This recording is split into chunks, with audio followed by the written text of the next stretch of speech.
तस्मै श्री गुरवे नमः। नमो ओम विष्णुपादाय कृष्णप्रेष्ठाय भूतले श्रीमते भक्तिवेदांत स्वामी निति नामिने। नमस्ते सारस्वती देवे गौरवाणी प्रचारिणे निर्विशेष शून्यवादी पाश्चात्य देश तारिणे। हे कृष्ण करुणा सिंधु दीनबंधु जगत्पते गोपेश गोपिका कांत राधा कांत नमोस्तुते। तप्त कांचन गौरांगी राधे वृंदावनेश्वरी वृषभानुसुति देवी प्रणमामि हरिप्रिये। नमो महावदन्नाय कृष्ण प्रेम प्रदायते कृष्णाय कृष्ण चैतन्य नाम्ने गौरत्वीशे नमो नमः।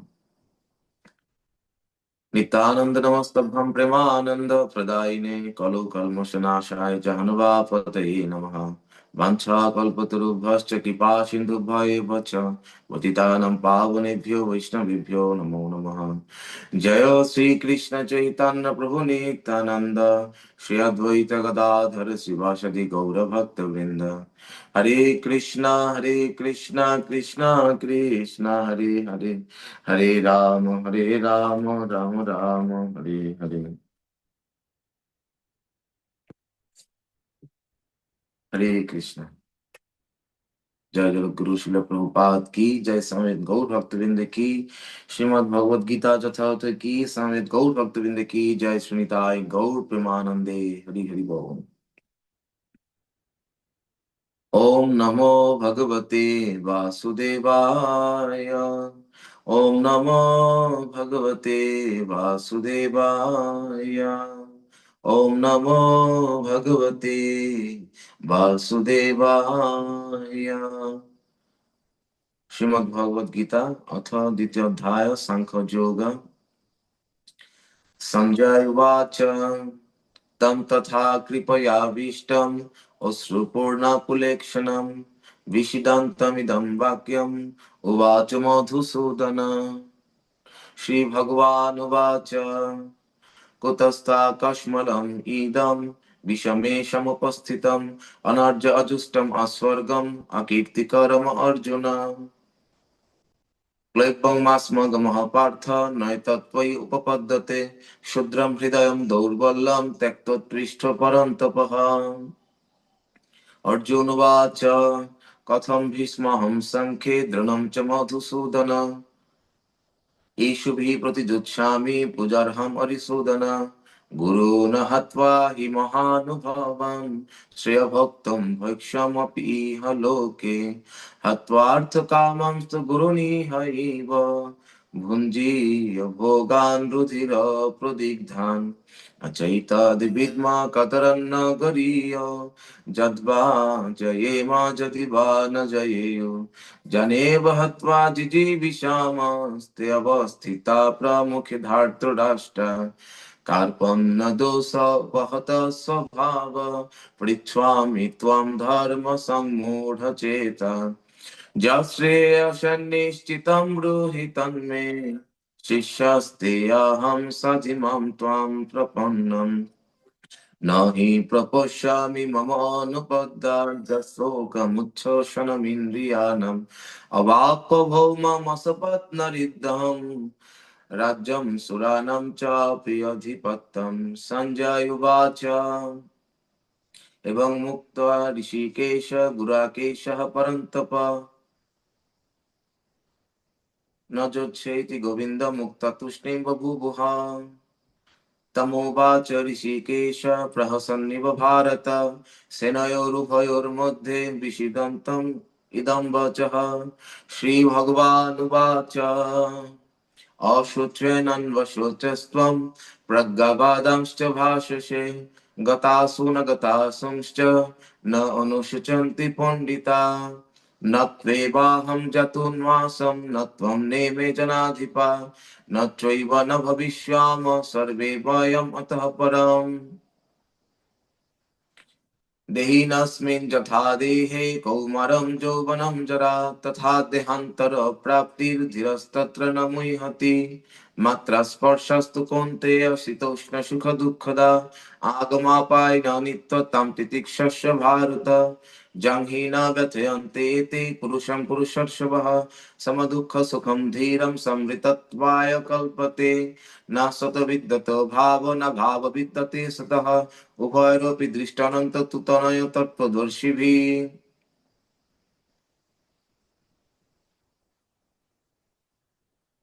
अविनाशी तु तद्विद्धि जेन सर्वमिदं ततं विनाशमव्ययस्य न कश्चित् कर्तुम् अर्हति अन्तवन्तै मे देहा नित्यसुप्तशरीरिणः अनाशिनः प्रमेयश्च तस्माज्जुज्यस्य भारत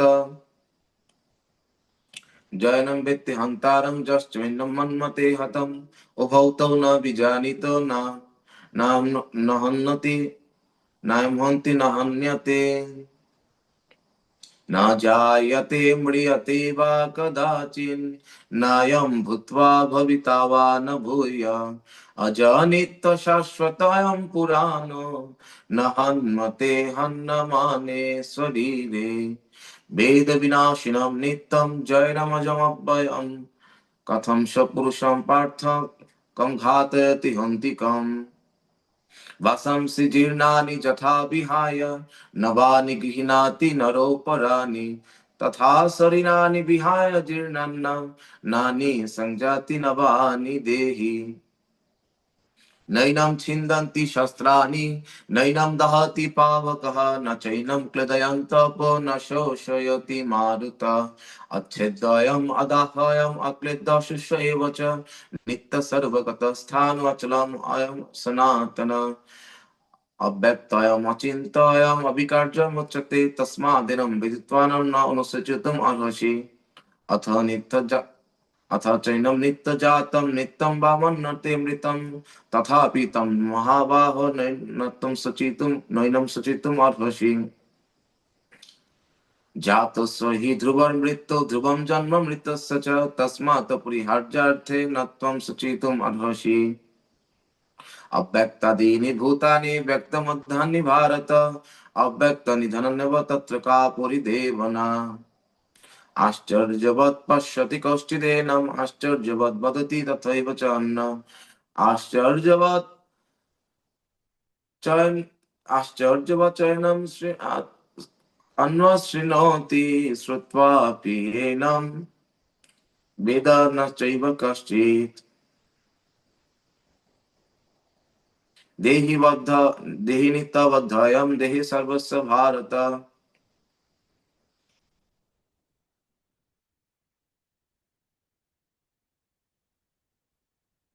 श्लोक देहि नित्य देहि नित्यबद्धयं देहि सर्वस्य भारत तस्मात् जुगाय जुज्यस्य न त्वं शुचितुम् अर्हसि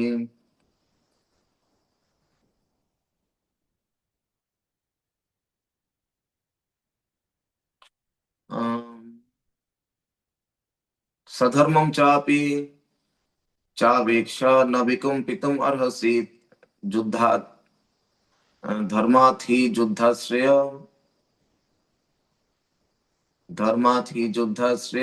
अन्न क्षत्रियस्य न विद्यते अथ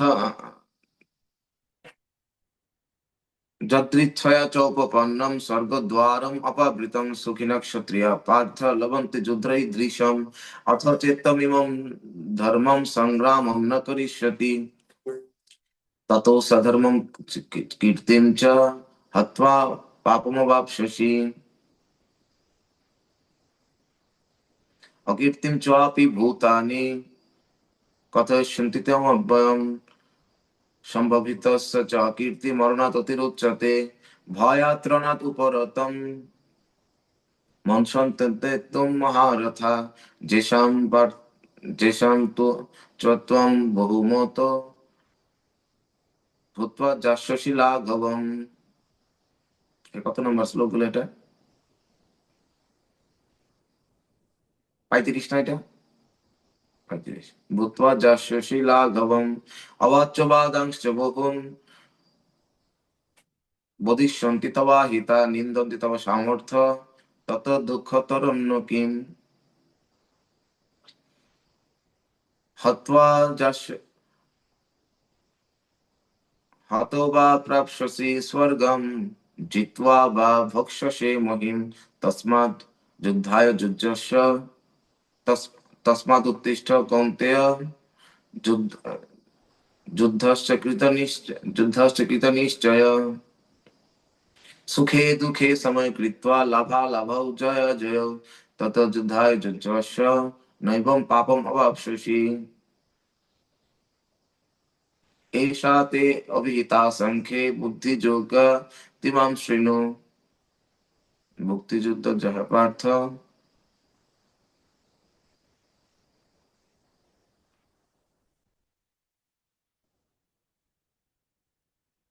नैनं पापम् अवाप्स्यसि नेहाभिक्रमो न स्वस्ति प्रत्यवाय न विद्यते स्वल्पमपि अस्य धर्मस्य त्रायते महतो भयात् व्यवसायात्मिका बुद्धिरेकः कुरुनन्दन बहुशाखा हि अनन्तश्च बुद्धयो अव्यवसायिनाम् जामिमां पुष्पितं च प्रविदन्त्यभिपश्चित वेदवातरताः पार्थ नन्नतस्तीति वादिनः कामत्मान सर्गपरा जन्म कर्म फल प्रदान क्रिया विशेष बहुलान् भोगैश्वर्य गति प्रति भोगैश्वर्य प्रसक्तानां तया परितचेतसां व्यवसायात्मिका बुद्धिर्समाधौ न विधीयते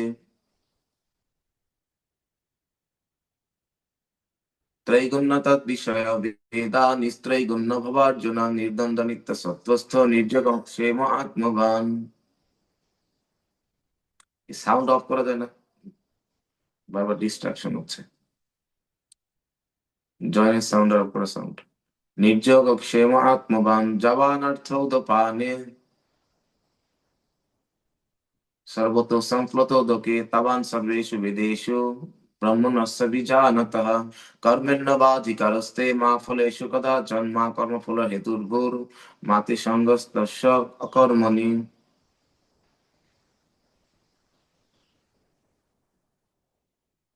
জগস্থ कुरु कर्माणि संगम त्यक्त्वा धनंजय सिद्धा सिद्धौ समे भूत्वा समत्वं जोगमुच्यते दूरेण हि अवरं कृष्ण बुद्धियुक्त धनंजय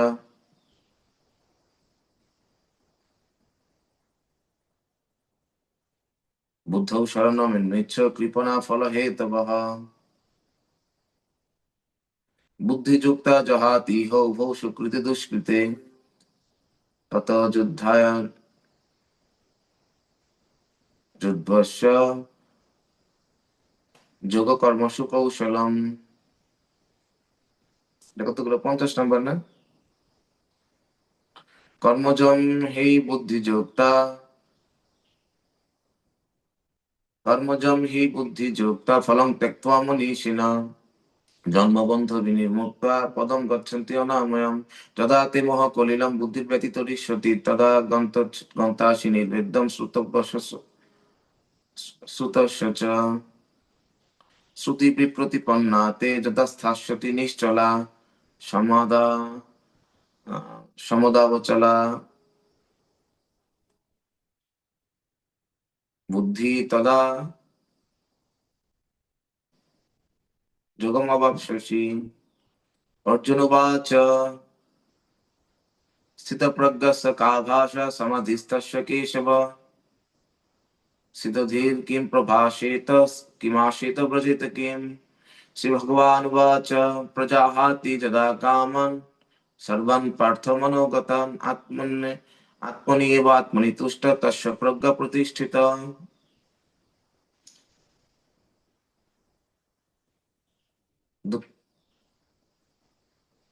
दुःखेषु अनुद्विग्नमना सुखेषु विगतस्पृहा वितराग भयकृता स्थितधीर्मनिरुच्यते ज सर्वत्र अनभिस्नेहः तत्तत् शुभाशुभ प्राप्तं न विनन्दिति न द्वेष्टि न विनन्दिति न द्वेष्टि तस्य प्रज्ञा प्रतिष्ठिता यदा संहरते चायं कर्म कुर्माङ्गानि इव सर्वस्य इन्द्रियाणि इन्द्रियार्थेभ्यो तस्य प्रज्ञा प्रतिष्ठिता विषया विनिवर्तन्ते निराहारस्य देहिनः रसवर्जरस्य प्रियस्य परं दृष्ट्वा निवर्तते जतते अपि कौन्तेय पुरुषश्च विपश्चितः ইন্দ্রিয়াণি প্রমাথ্যানি হন্তি পশবে মন তানি সর্বাণি সংযম্য যুক্তাশিত মৎপর বশে হি যস্যেন্দ্রিয়াণি তস্য প্রজ্ঞা প্রতিষ্ঠিতা ध्यायतो विषयान् पुंसा सङ्गस्तेषु उपजायते सङ्गत् सञ्जायते काम काम क्रोधात् अभिजायते क्रोधात् भवति सम्मोहः सम्मोहः स्मृतिविभ्रम स्मृतिभ्रंशात् बुद्धिनाशो बुद्धिनाशात् प्रणश्यति रागद्वेष विमुक्तस्त्वयि रागद्वेष विमुक्तस्त्वयि विषयान् इन्द्रियश्चरम्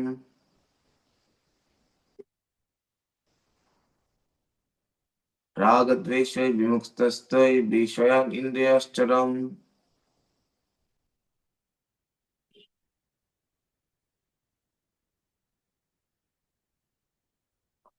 আত্মবশ্যই বিধে আত্মা প্রসাদমতি গচ্ছতি। কত নাম্বার গেল এটা? 64 না? এটা কয় নাম্বার? প্রসাদে সর্ব দুঃখানাম হানিরস্য উপজায়তে প্রসন্ন চেতস প্রসন্ন হি চেতস প্রসন্ন চেতসিয়াসু বুদ্ধি অবতিষ্ঠতে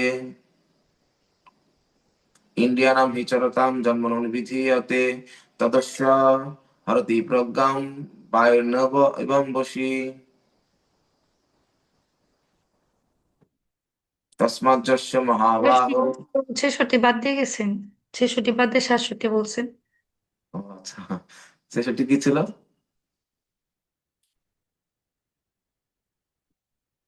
হ্যাঁ, নাস্তি বুদ্ধি। হ্যাঁ, ঠিক আছে। নাস্তি বুদ্ধির অযুক্তস্য ন চ অযুক্তস্য ভাবনা ন চ অযুক্তস্য। এটা কত নম্বর বললা? 66। নাস্তি বুদ্ধির অযুক্তস্য ন চ যুক্তস্য ভাবনা ন চ অভবায়ত শান্তি অশান্তস্য কুতঃ সুখম ইন্দ্রিয়াণাম হি চরতাম। তাই তো, এটার পর তো এটাই না?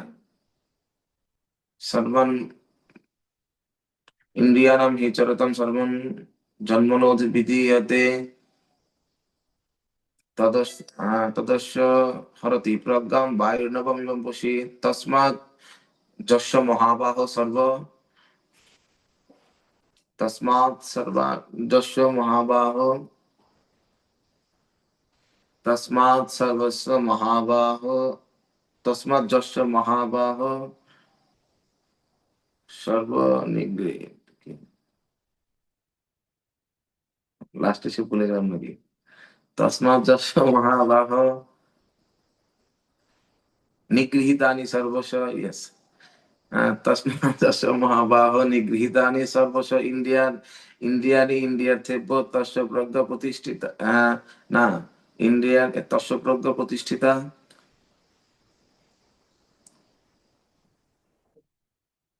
জানিসা সর্বভূতানি। এর কি 68 হলো না এটা?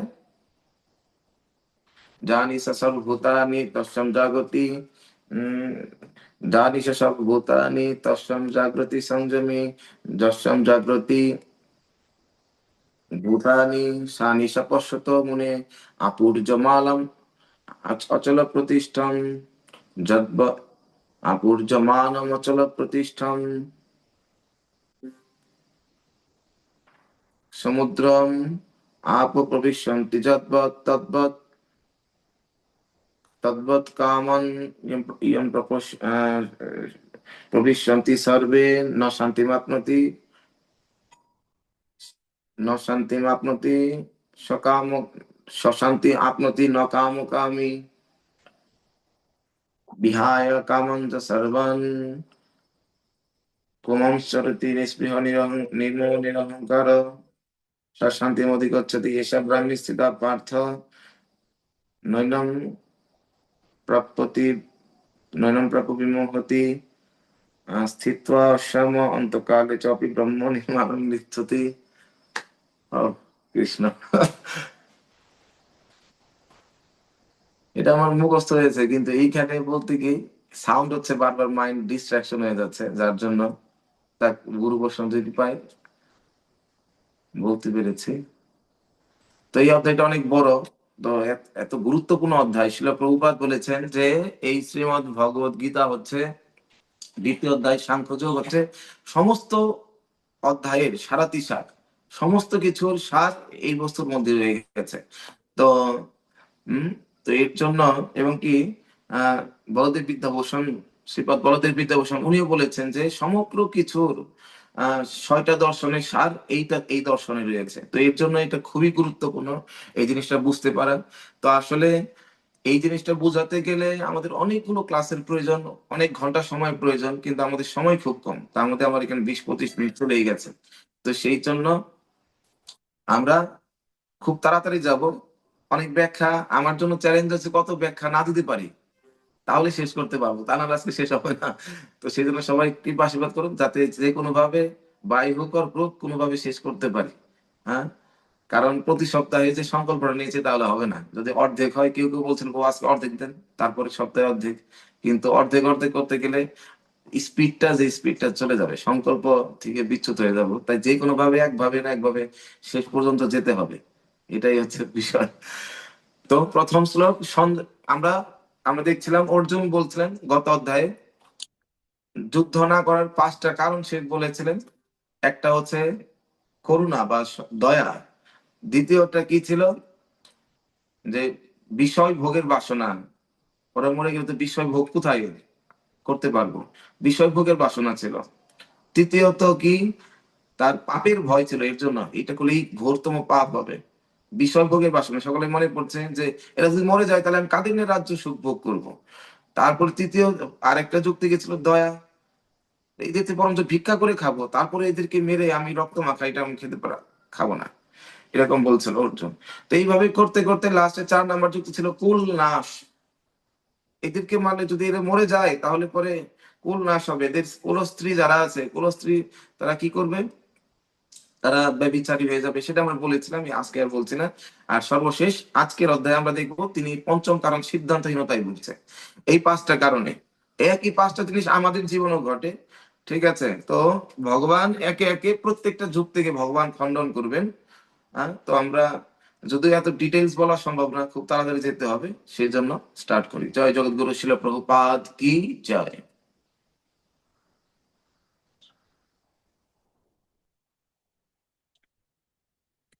सञ्जय उवाच तं तथा कृपयाविष्टम् अश्रुपूर्णाकुलेक्षणं विषीदन्तमिदं वाक्यम् उवाच मधुसूदन। সঞ্জয় কি বললেন? সঞ্জয় তখন ধৃতরাষ্ট্রকে বলছেন যে ওই অবস্থাতে অর্জুনকে এইভাবে যুদ্ধ করবে না, এরকম করুণার্দ্র অবস্থাতে, ব্যাকুল অশ্রুসিক্ত অবস্থায় দেখে তখন ভগবান শ্রীকৃষ্ণ বলতে লাগলেন। আহ, ভগবান শ্রীকৃষ্ণ 1 আর 2 নাম্বার শ্লোক আগে পড়ি, তারপর আমরা ব্যাখ্যা দিচ্ছি। শ্রী ভগবান উবাচ, শ্রী ভগবান কি বললেন, কুতস্থা কসমলমিদম, কোথা থেকে তোমার এই ধরনের কলুষতা, হ্যাঁ, কলুষ কলুষযুক্ত চিন্তা তোমার উদয় হলো। প্রথমেই ভগবান বলছেন, প্রথম অধ্যায়ে ভগবান কোনো কথা বলেন নাই, দ্বিতীয় অধ্যায় থেকে তিনি স্টার্ট করছেন। কোথা থেকে এই ধরনের কথা আসলো, অনার্যম অজুষ্টম, অনার্যম অনার্যের মতো, তুমি আর্য শ্রেষ্ঠ, আর্য শ্রেষ্ঠ হয়ে কি করে অনার্যের মতো এই ধরনের বিষয় তোমার মধ্যে আসতে পারে। অজুষ্টম, এটা তোমার জন্য কখনো শোভনীয় নয়। অস্বর্গম, এটা তোমাকে অবশ্যই স্বর্গলোক বা ঊর্ধ্বলোকে উন্নীত করবে না, অবশ্যই এটা তোমাকে নিম্নগামী করবে। এবং কি অকীর্তিকরণ অর্জন, এবং কি সেটা অকীর্তির কারণ হবে। ভগবান বললেন অপযশের কারণ হবে, নিন্দার কারণ হবে, সবাই তোমাকে অকথ্য ভাষায় আহ, গালি দিবে। একজন ক্ষত্রিয়ের সম্মানের থেকে বড় কি আছে? হ্যাঁ, প্রাণ যায় তবু বচন না যায়। এই ক্ষত্রিয় বংশের এটাই ধর্ম, যে প্রাণ চলে যাক কিন্তু বচন যাতে না যায়, সম্মান যাতে ঠিক থাকে। হ্যাঁ, এটা তো সেই জন্য ভগবান তাকেই কথা বলছেন। তো এইখানে আমরা দেখতে পাই অর্জুনও আগের অধ্যায়ে তা করুণা দেখালেন, আবার এই অধ্যায়ে ভগবান শ্রীকৃষ্ণ করুণা প্রকাশ করছেন। হ্যাঁ, কৃপয়া পরায়া বিষ্ট, ভগবান করুণা প্রকাশ করছেন। 2 প্রকারের করুণা এখানে দেখতে পাচ্ছি, 2 প্রকারের করুণা এখানে দেখা যাচ্ছে। তো একটা করুণা হচ্ছে দেহের প্রতি করুণা, আর একটা করুণা হচ্ছে আত্মার প্রতি করুণা। একটা করুণাকে বলা হয় প্রিয়, আরেকটা করুণাকে বলা হয় শ্রেয়। তো এখন এইখানে অর্জুন যে করুণাটা প্রদর্শন করছে, সেই করুণাটা হচ্ছে তার আত্মীয় স্বজনদের দেহের প্রতি, এটা প্রকৃত করুণা হচ্ছে না। কিন্তু ভগবান যে করুণাটা দেখাচ্ছেন সেটা হচ্ছে আত্মার প্রতি। শিলা প্রভুপাদ তাৎপর্য বলছেন, যে ব্যক্তিটা জলে ডুবে যাচ্ছে তার পরনের কাপড়ের প্রতি করুণা বা মায়া প্রদর্শন করা নিতান্তই মূর্খতা। একই রকম ভাবে যে ব্যক্তি জন্ম মৃত্যুর এই কালের স্রোতে ডুবে যাচ্ছে, তার দেহের কথা চিন্তা, আত্মার কথা চিন্তা না করে তার দেহের কথা চিন্তা করাটাও নিতান্তই মূর্খতা। যেটা অর্জুন করছিলেন, তার পোশাকের প্রতি মায়া করছিলেন, দেহের প্রতি মায়া করছিলেন, আসলে তো সে দেহ না। এরকম কত অনন্ত দেহ এই আত্মাকে এই কালের স্রোতে, কালের প্রবাহে ডুবে যাওয়ার কারণে গ্রহণ করতে হচ্ছে। তাই ভগবান আত্মাটাকে বাঁচাতে চাচ্ছেন, আত্মাটাকে উদ্ধার করতে চাচ্ছেন, আত্মরক্ষা। তো সেই জন্য ঠিক যেরকম একটা বাচ্চা যদি পেট ব্যথায় কান্না করছে, পেট ব্যথায় কান্না করছে, এখন মাকে বলছে, মা আমাকে একটা চকলেট দাও, মা আমাকে একটা চকলেট দাও। ঠিক আছে, এখন মা কি করবে? মা বলবে, না আমি তোকে দিব না। বা একটা বাচ্চা টেলিভিশন দেখতে দেখতে, মোবাইল দেখতে দেখতে তার মাথা ব্যথা করছে, ওই সময় বলছে আমি মোবাইল ভিডিও গেম খেলবো, আমাকে ভিডিও গেম খেলতে দাও। মা তো সেটা দিবে না। ঠিক যেরকম একটা বাচ্চা শিশুর সামনে পরীক্ষা, 2 দিন পরে, একটা ছেলের 2 দিন পরে পরীক্ষা, সন্তান চাচ্ছে নাকি আমি এখন মোবাইল দেখবো, তার মা কি তাকে দিবে? না, তার মা তাকে দিবে না। তখন বলবে তুমি অত্যন্ত নিষ্ঠুর। হ্যাঁ, তো এই যে সে যা চাচ্ছে সেটা অনুসারে দেওয়াটা, এটা হচ্ছে দেহের সুখ, এটা হচ্ছে প্রেয়। আর মা যেটা তাকে না দিলেন, না দেওয়ার পরে এটা তাকে কি হলো? শ্রেয় হলো। জাগতিক দৃষ্টিতে এটা মায়ের আচরণটাকে নিষ্ঠুরতা মনে হতে পারে, কিন্তু ওটাই প্রকৃত মায়ের করুণা।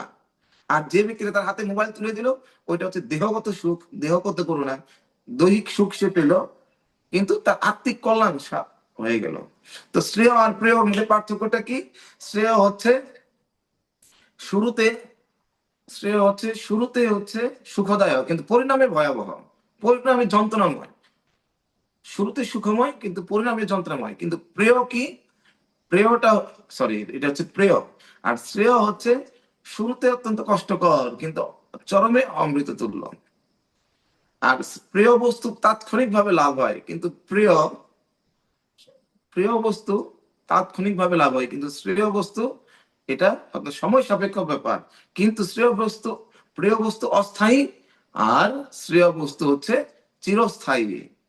এই বিষয়গুলা আমি তাৎপর্যের মাঝখান থেকে নিয়ে আপনাদেরকে দ্রুত বলার চেষ্টা করছি, কারণ কয়েকটা তাৎপর্যকে কালেক্ট করে এটা বললাম। তো সেই জন্য দেখুন, একজন যে শিক্ষক, একজন শিক্ষক যে শিক্ষা নিবে, শিক্ষকের কাজ হচ্ছে শিক্ষকের কাজ হচ্ছে কি? এমন ভাবে শিখানো যাতে করে শিক্ষার্থীর মধ্যে জ্ঞান লাভের তৃষ্ণা বেড়ে যায়। তো ভগবান প্রথমেই অর্জুনকে বলছে যে কি, তুমি যা বলছো এগুলো কলুষযুক্ত, অনার্যের মতো বলছো। যে তুমি আর্য শ্রেষ্ঠ তাকে বলছো অনার্যের মতো বলছো, অকীর্তিকরণ অর্জুন। এটা শোনার পরে অর্জুনের কি, হ্যাঁ হ্যাঁ আমি এমন কি করছে যার কারণে এরকম হচ্ছে, তখন তার জানার উৎসাহ বেড়ে যাবে কিনা। এই যে জ্ঞান লাভের তৃষ্ণা, জ্ঞান, এই জ্ঞানটা পান করার যে পিপাসা সেটা বেড়ে গেল অর্জুনের। এখন ভগবান তাকে জ্ঞান দিবেন। তো এতক্ষণ ভগবান তাকে কোনো কিছু বলছিলেন না, কারণ অর্জুন জিজ্ঞাসা করছিলেন না, অর্জুন শুধু বলছিলেন। এটাই হচ্ছে বুদ্ধিমানের পরিচয়। যতক্ষণ আমাকে না জিজ্ঞাসা করবে আমি ততক্ষণ উত্তর দেব না। ভগবান কিন্তু প্রথম অধ্যায়ে চুপ রয়েছেন, 46টা শ্লোকে ভগবান কিছু বলেন নাই। এখন অর্জুন জিজ্ঞাসা করবেন, তারপরে ভগবান বলতে শুরু করবে। হ্যাঁ, ভগবান তাকে অনার্য বলে গালি দিলেন, তাকে এখন ভগবান তাকে আরো গালি দিচ্ছেন। দেখুন, ভর্ৎসনা করছে, ক্লৈবং মাসমগমঃ পার্থ নৈতত্ত্ব উপপত্ততে। তুমি ক্লিবত্বের বশবর্তী হয়ে এই আহ, তুমি কোনোভাবে ক্লিবত্বের বশবর্তী হানিকর। ক্লিবত্ব মানে কি? নপুংসক, নপুংসক। ভগবান তাকে নপুংসক, একটা হিজড়া বলে গালি দিল, যে কিনা পুরো সারা পৃথিবীর মধ্যে সর্বশ্রেষ্ঠ যোদ্ধা, ধনুর্ধারী অর্জুন। কত বড় বকা দিলেন! এটা হচ্ছে গুরুর ডিউটি। গুরু সবসময় কি করবে? শিষ্যকে ভর্ৎসনা করবে, ভর্ৎসনা করার মাধ্যমে তাকে সংশোধন করবে। গুরুদেবের ভালোবাসাতে যতখানি না গুরুদেবের আশীর্বাদ, যত না শক্তি শিষ্য পায়, গুরুদেবের ভর্ৎসনাতে তার থেকে অধিক কৃপা এবং শক্তি শিষ্য লাভ করতে পারে। যে শক্তিতে শক্তিমান হয়ে, যে বলে বলিবান হয়ে শিষ্য জগতে যে কোনো কিছু অসাধ্যকে সাধন করতে পারে। তাই ভগবান তাকে এখন বলছেন, বকা দিচ্ছেন, এই ক্লিবত্বের হানি হয় না। ঠিক আছে, তো সেই জন্য শিষ্যের জীবনের সাফল্যের চাবিকাঠি হচ্ছে সে যদি গুরুদেবের বকা লাভ করতে পারে। হ্যাঁ, যদি গুরুদেবের ভর্ৎসনা লাভ করতে পারে, শিষ্যের জীবনের সর্বশ্রেষ্ঠ অর্জন। এটা আমাদেরকে মনে রাখতে হবে। আর যে শিষ্য তার গুরুদেবের কাছে বকা লাভ করতে পারছে না, সেই শিষ্য সবচেয়ে বড় হতভাগা, গুরুদেবের আশীর্বাদ থেকে সে বঞ্চিত। তাই ভগবান এখানে তাকে নপুংসক বলে এখন বকা দিলেন। কিন্তু এখন ভগবান বলেন, আগের শ্লোকেও বকা দিলাম, এখনো বকা দিলাম, বকা দিতে দিতে এত বারবার বকা দিলে তো ডিমোটিভেটেড হয়ে যাবে, এখন একটু ভালো তো বলতে হবে। তাই ভগবান বলছেন কি, হ্যাঁ, ত্যক্তোত্তিষ্ঠ পরন্তপ। এবার অর্জুনকে আবার বললেন, হে পরন্তপ। পরন্তপ শব্দের অর্থ হচ্ছে কি, শত্রু বিনাশকারী। তুমি হচ্ছে শত্রু বিনাশকারী। আসলে প্রকৃত শত্রু তুমি এই এই রণাঙ্গনে যাদেরকে দেখছো তারা তোমার প্রকৃত শত্রু না। প্রকৃত শত্রু হচ্ছে এই সংশয়, যা অজ্ঞানতা থেকে আসে। যে সংশয় তোমার প্রকৃত শত্রু। আজকে তুমি ধনুর্ধারী, তোমারকে এই জগতে তোমার ধনুককে অপমান করার মতো কেউ নাই, কিন্তু অথচ দেখো এই যে তোমার সংশয় রূপী শত্রু, যেটা অজ্ঞানতা থেকে উদ্ভূত হয়েছে, তোমাকে আজকে কি করে দিয়েছে। সিদন্তি মম গাত্রানি, সারা শরীর ঘেমে যাচ্ছে, কম্পিত হচ্ছে, গলা শুকিয়ে যাচ্ছে, হাত থেকে আঙ্গুল খসে যাচ্ছে, ত্বক জ্বলে পুড়ে যাচ্ছে, ত্বকচ পরিদয় হতে। হ্যাঁ, নিমিত্ত আমি চপস্বামী, তোমার আজকে এই অবস্থা কে করলো? না ভীষ্ম দ্রোণ সামনে যাদেরকে দেখছো তারা কেউ না। এই বাইরের শত্রু না, তোমার ভেতরে যে শত্রু সংশয়, যেটা অজ্ঞানতা থেকে আসছে। আসলে এই জগতের লক্ষ লক্ষ কোটি কোটি শত্রুকে মেরে যে সমস্ত যোদ্ধারা বিজয় ছিনিয়ে আনে, সেই সমস্ত বীর যোদ্ধারাও এই শত্রুর কাছে পরাভূত হয়ে যায় কালে কালে। অনন্তকাল, চিরকাল সমস্ত বীরেরা এই শত্রুর কাছে পরাভূত হয়। তাই হে পরন্তপ, যদি তুমি শত্রু নিধনকারী হও, তাহলে তোমার এই ভিতরে সংশয় রূপী শত্রুকে তুমি তোমার এই বাণের দ্বারা, জ্ঞান রূপী তীরের বাণের দ্বারা তুমি তাকে কি হত্যা করো। ভগবান এখন বলছেন, তাই তাকে বলছেন পরন্তপ। এখন জ্ঞান কোথায় পাবো? এখন ভগবান তাকে বুঝে দিয়েছেন, এতক্ষণ তো প্রথম অধ্যায়ে তুমি জ্ঞান দিলে, কিন্তু তোমার জ্ঞানের দ্বারা তোমার এই শত্রুকে তো হত্যা করতে পারছো না, আর তুমি দুর্বল হয়ে গেছো। তার মানে তোমার আমার জ্ঞান দরকার, অর্থাৎ তোমার একজন গুরুদেবের জ্ঞান দরকার। ঠিক আছে, এই জ্ঞান রূপ তরবারি। হ্যাঁ, আসলে একজন বলেছেন, একজন বৈষ্ণব কবি বলেছেন যে এরকম, এই তীর তরোয়াল ঢাল নিয়ে যে যুদ্ধ করে সে প্রকৃত বীর না। যে কিনা, সেই হচ্ছে প্রকৃত বীর। কে? যে কিনা এই যে কিনা এই দূরতিক্রমণীয় মায়ার বিরুদ্ধে, হ্যাঁ, যুদ্ধ সবসময় লড়াই করে, যুদ্ধ করে, হ্যাঁ, এই আহ, দুর্বার এই জাগতিক বাসনাকে, হ্যাঁ, ত্যাগ করে যে ভগবানের সেবার জন্য এগিয়ে যায়, তিনি হচ্ছেন প্রকৃত বীর। তো সেই জন্য তুমি যদি পরন্তপ হও, তাহলে পরে এই ভিতরের শত্রুকে তুমি নিধন করো, হে অর্জুন।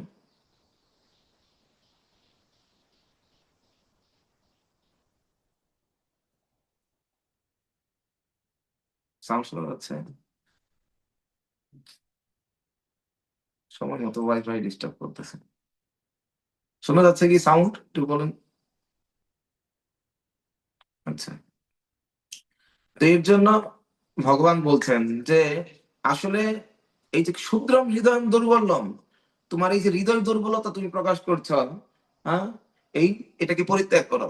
তোমাকে হৃদয়ের দুর্বল করে দিচ্ছে কে? এই সংশয় রূপী শত্রু, যা অজ্ঞানতা থেকে আসে, তোমাকে দুর্বল করে দিয়েছে। বাইরের শক্তিটা বড় শক্তি না, ভেতরের শক্তিটা বড় শক্তি, যে শক্তিকে নাশ করে দেয় সংশয়। তো সেই জন্য যদি আধ্যাত্মিক যাত্রায় আমরা যদি অগ্রসর হতে চাই, যে শক্তি আমাদের প্রয়োজন সেটা হচ্ছে ভিতরের এই সংশয়কে নাশ করতে হবে। কিসের মাধ্যমে? এই সংশয় আসে অজ্ঞান থেকে, অজ্ঞানকে নাশ করতে হবে জ্ঞান রূপ তরবারির দিয়ে। তো সেই জন্য এই জ্ঞানটা আমাদের জীবনে খুবই প্রয়োজন। অনেক সময় আমরা জ্ঞানের প্রতি উদাসীনতা দেখাই, না এই জ্ঞান ট্যানের প্রয়োজন নাই, আমাদের হরিনাম করলেই সব হয়ে যাবে, কৃষ্ণ ভক্তি করলেই সব হয়ে যাবে, জ্ঞানের প্রয়োজন নাই। হ্যাঁ, হরিনাম করলেই যে সব, এটাও তো একটা জ্ঞান। আর কোনো কিছু প্রয়োজন নেই, এটা তো একটা জ্ঞান।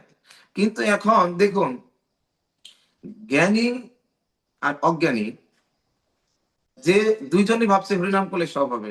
আচ্ছা, অজ্ঞানীর কাছে হরিনাম মানে কি? হরিনাম মানে সব মানে কি, আমি বুঝতে পেরেছি অজ্ঞানীতে, যে এত অধ্যয়ন করছে না, অজ্ঞানী, সে ভাবছে আহ অধ্যয়ন করে না, শ্রবণ করে না, সে ভাবছে হরিনামই যেহেতু সব, তাই আমি সব পরিত্যাগ করে আমি হরিনাম করছি, সব পরিত্যাগ করে আমি হরিনাম করছি। কত মালা জপ করে? এই 2 মালা 4 মালা জপ করি, আর কিছু করি না, শুধু হরিনামই করি 4 মালা। তাহলে এর কাছে সব মানে, সব মানে এর কাছে হরিনাম সব মানে সব ত্যাগ করে দিয়েছে, শুধু 2 মালা 4 মালা করে। তো এটা তার সব, আমি শুধু করার মধ্যে এটাই করি, আর এটাই সব। আর যে বুঝতে পেরেছে হরিনামই সব, হরে নাম হইব কে বলম, ঠিক আছে, তার কাছে হরিনাম কি, সে তসমাৎ সর্বেষু কালেষু সর্বক্ষণ জপইতে, হ্যাঁ বিধি নাই, সর্বক্ষণ এই হরিনাম ছাড়া কোনো গতি নাই, সর্বক্ষণ করে।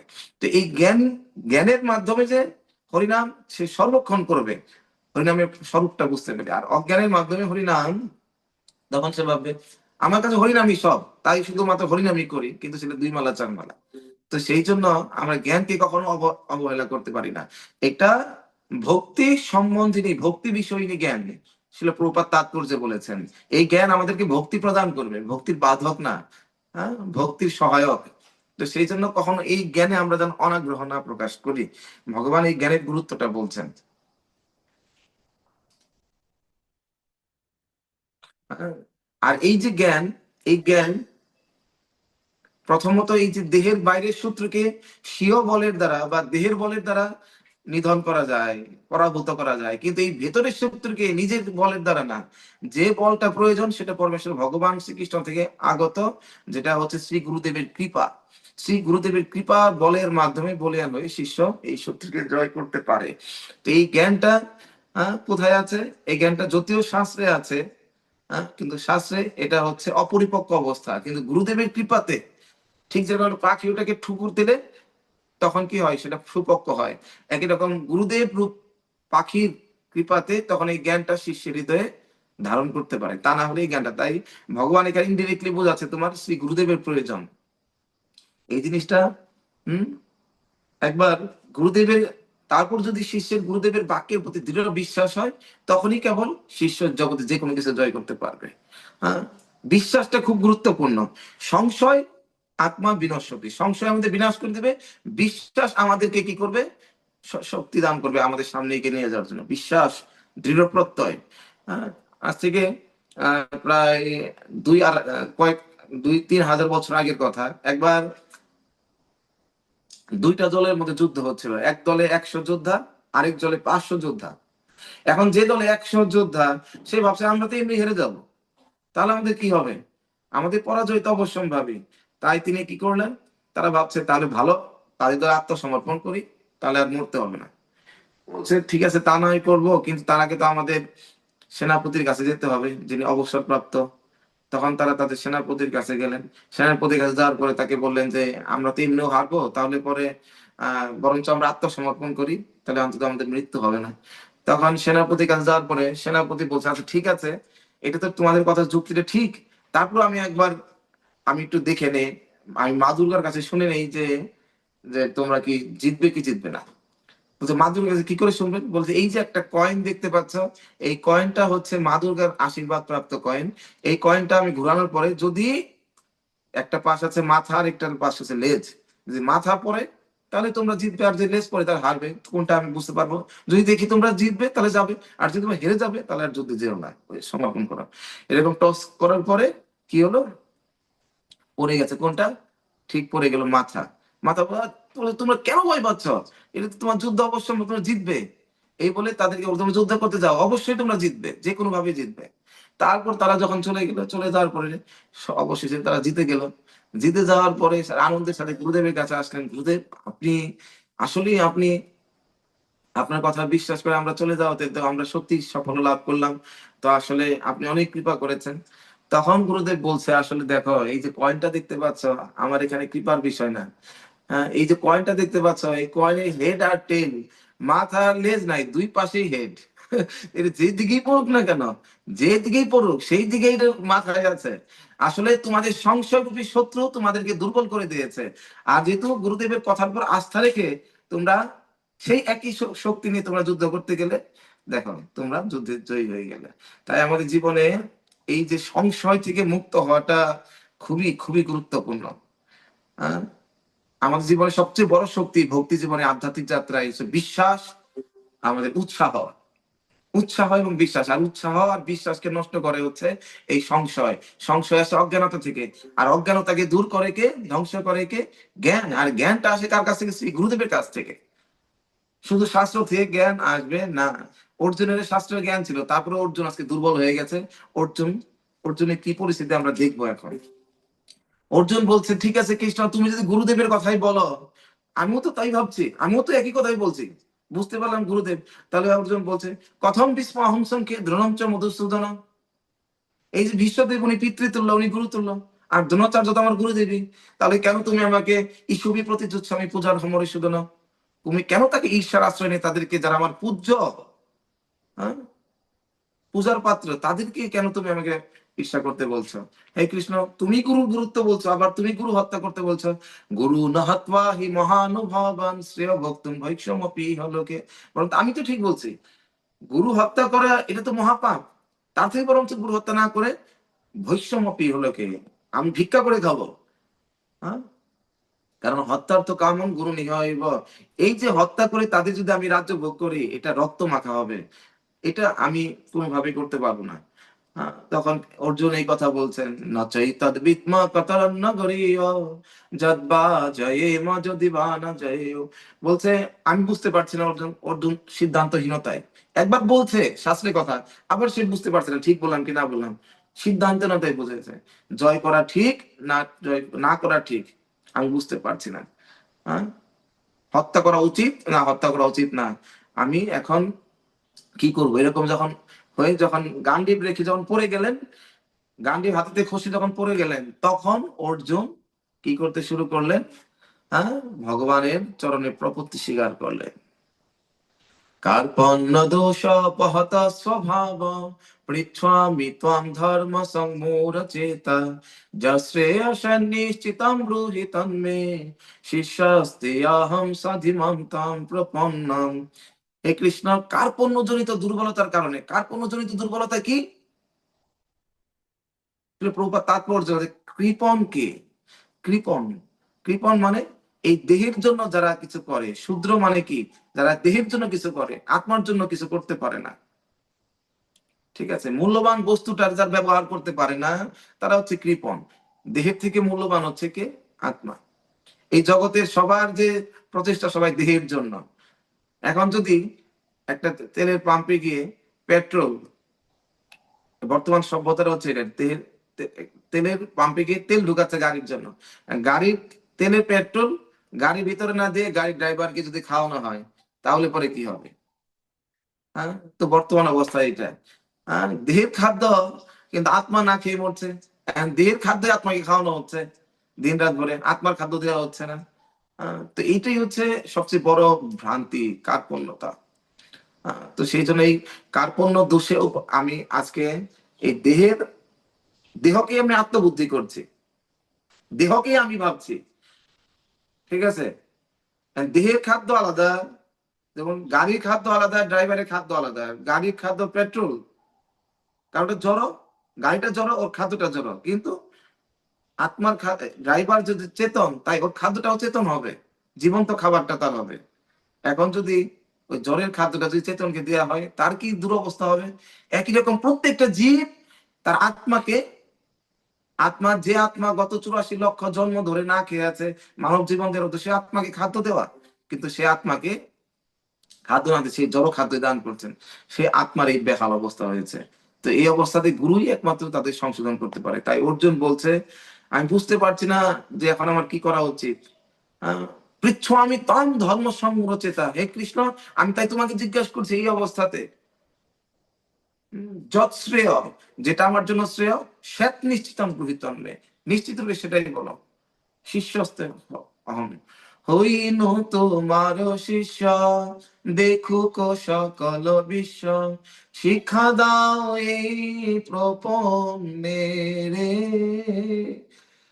শিক্ষা দাও এই প্রপন্নেরে। আমি আমি কি কর্তব্য বিমূঢ় হয়ে গেছি, এখন আমাকে শিক্ষা প্রদান করো। জীবনে এই অবস্থায় যতক্ষণ পর্যন্ত কেউ না আসবে, ততক্ষণ পর্যন্ত সে দিব্য জ্ঞান লাভ করতে পারবে না। আর যতক্ষণ না সে দিব্য জ্ঞান লাভ না করতে পারবে ততক্ষণ পর্যন্ত সে কি হবে না, তার জীবনে পরিবর্তন হবে না। অনেক জ্ঞান লাভ হবে, অনেক কিছু হবে, কিন্তু পরিবর্তন হবে না। তাই জীবনে এই অবস্থাটা, এই ঘোর সংকটময় অবস্থাটা আসলে খুবই দরকার। ভগবান যখন কাউকে কৃপা করেন তখন এই অবস্থাটা তাকে এনে দেন।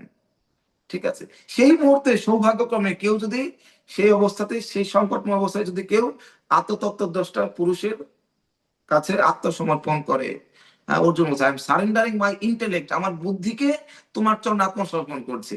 আমার দেহকে আত্মসমর্পণ করলে হবে না, শুধু মাথা নিচু করে প্রণাম করলাম, কিন্তু বুদ্ধি আমি যা বুঝি তাই ভালো, এরকম না।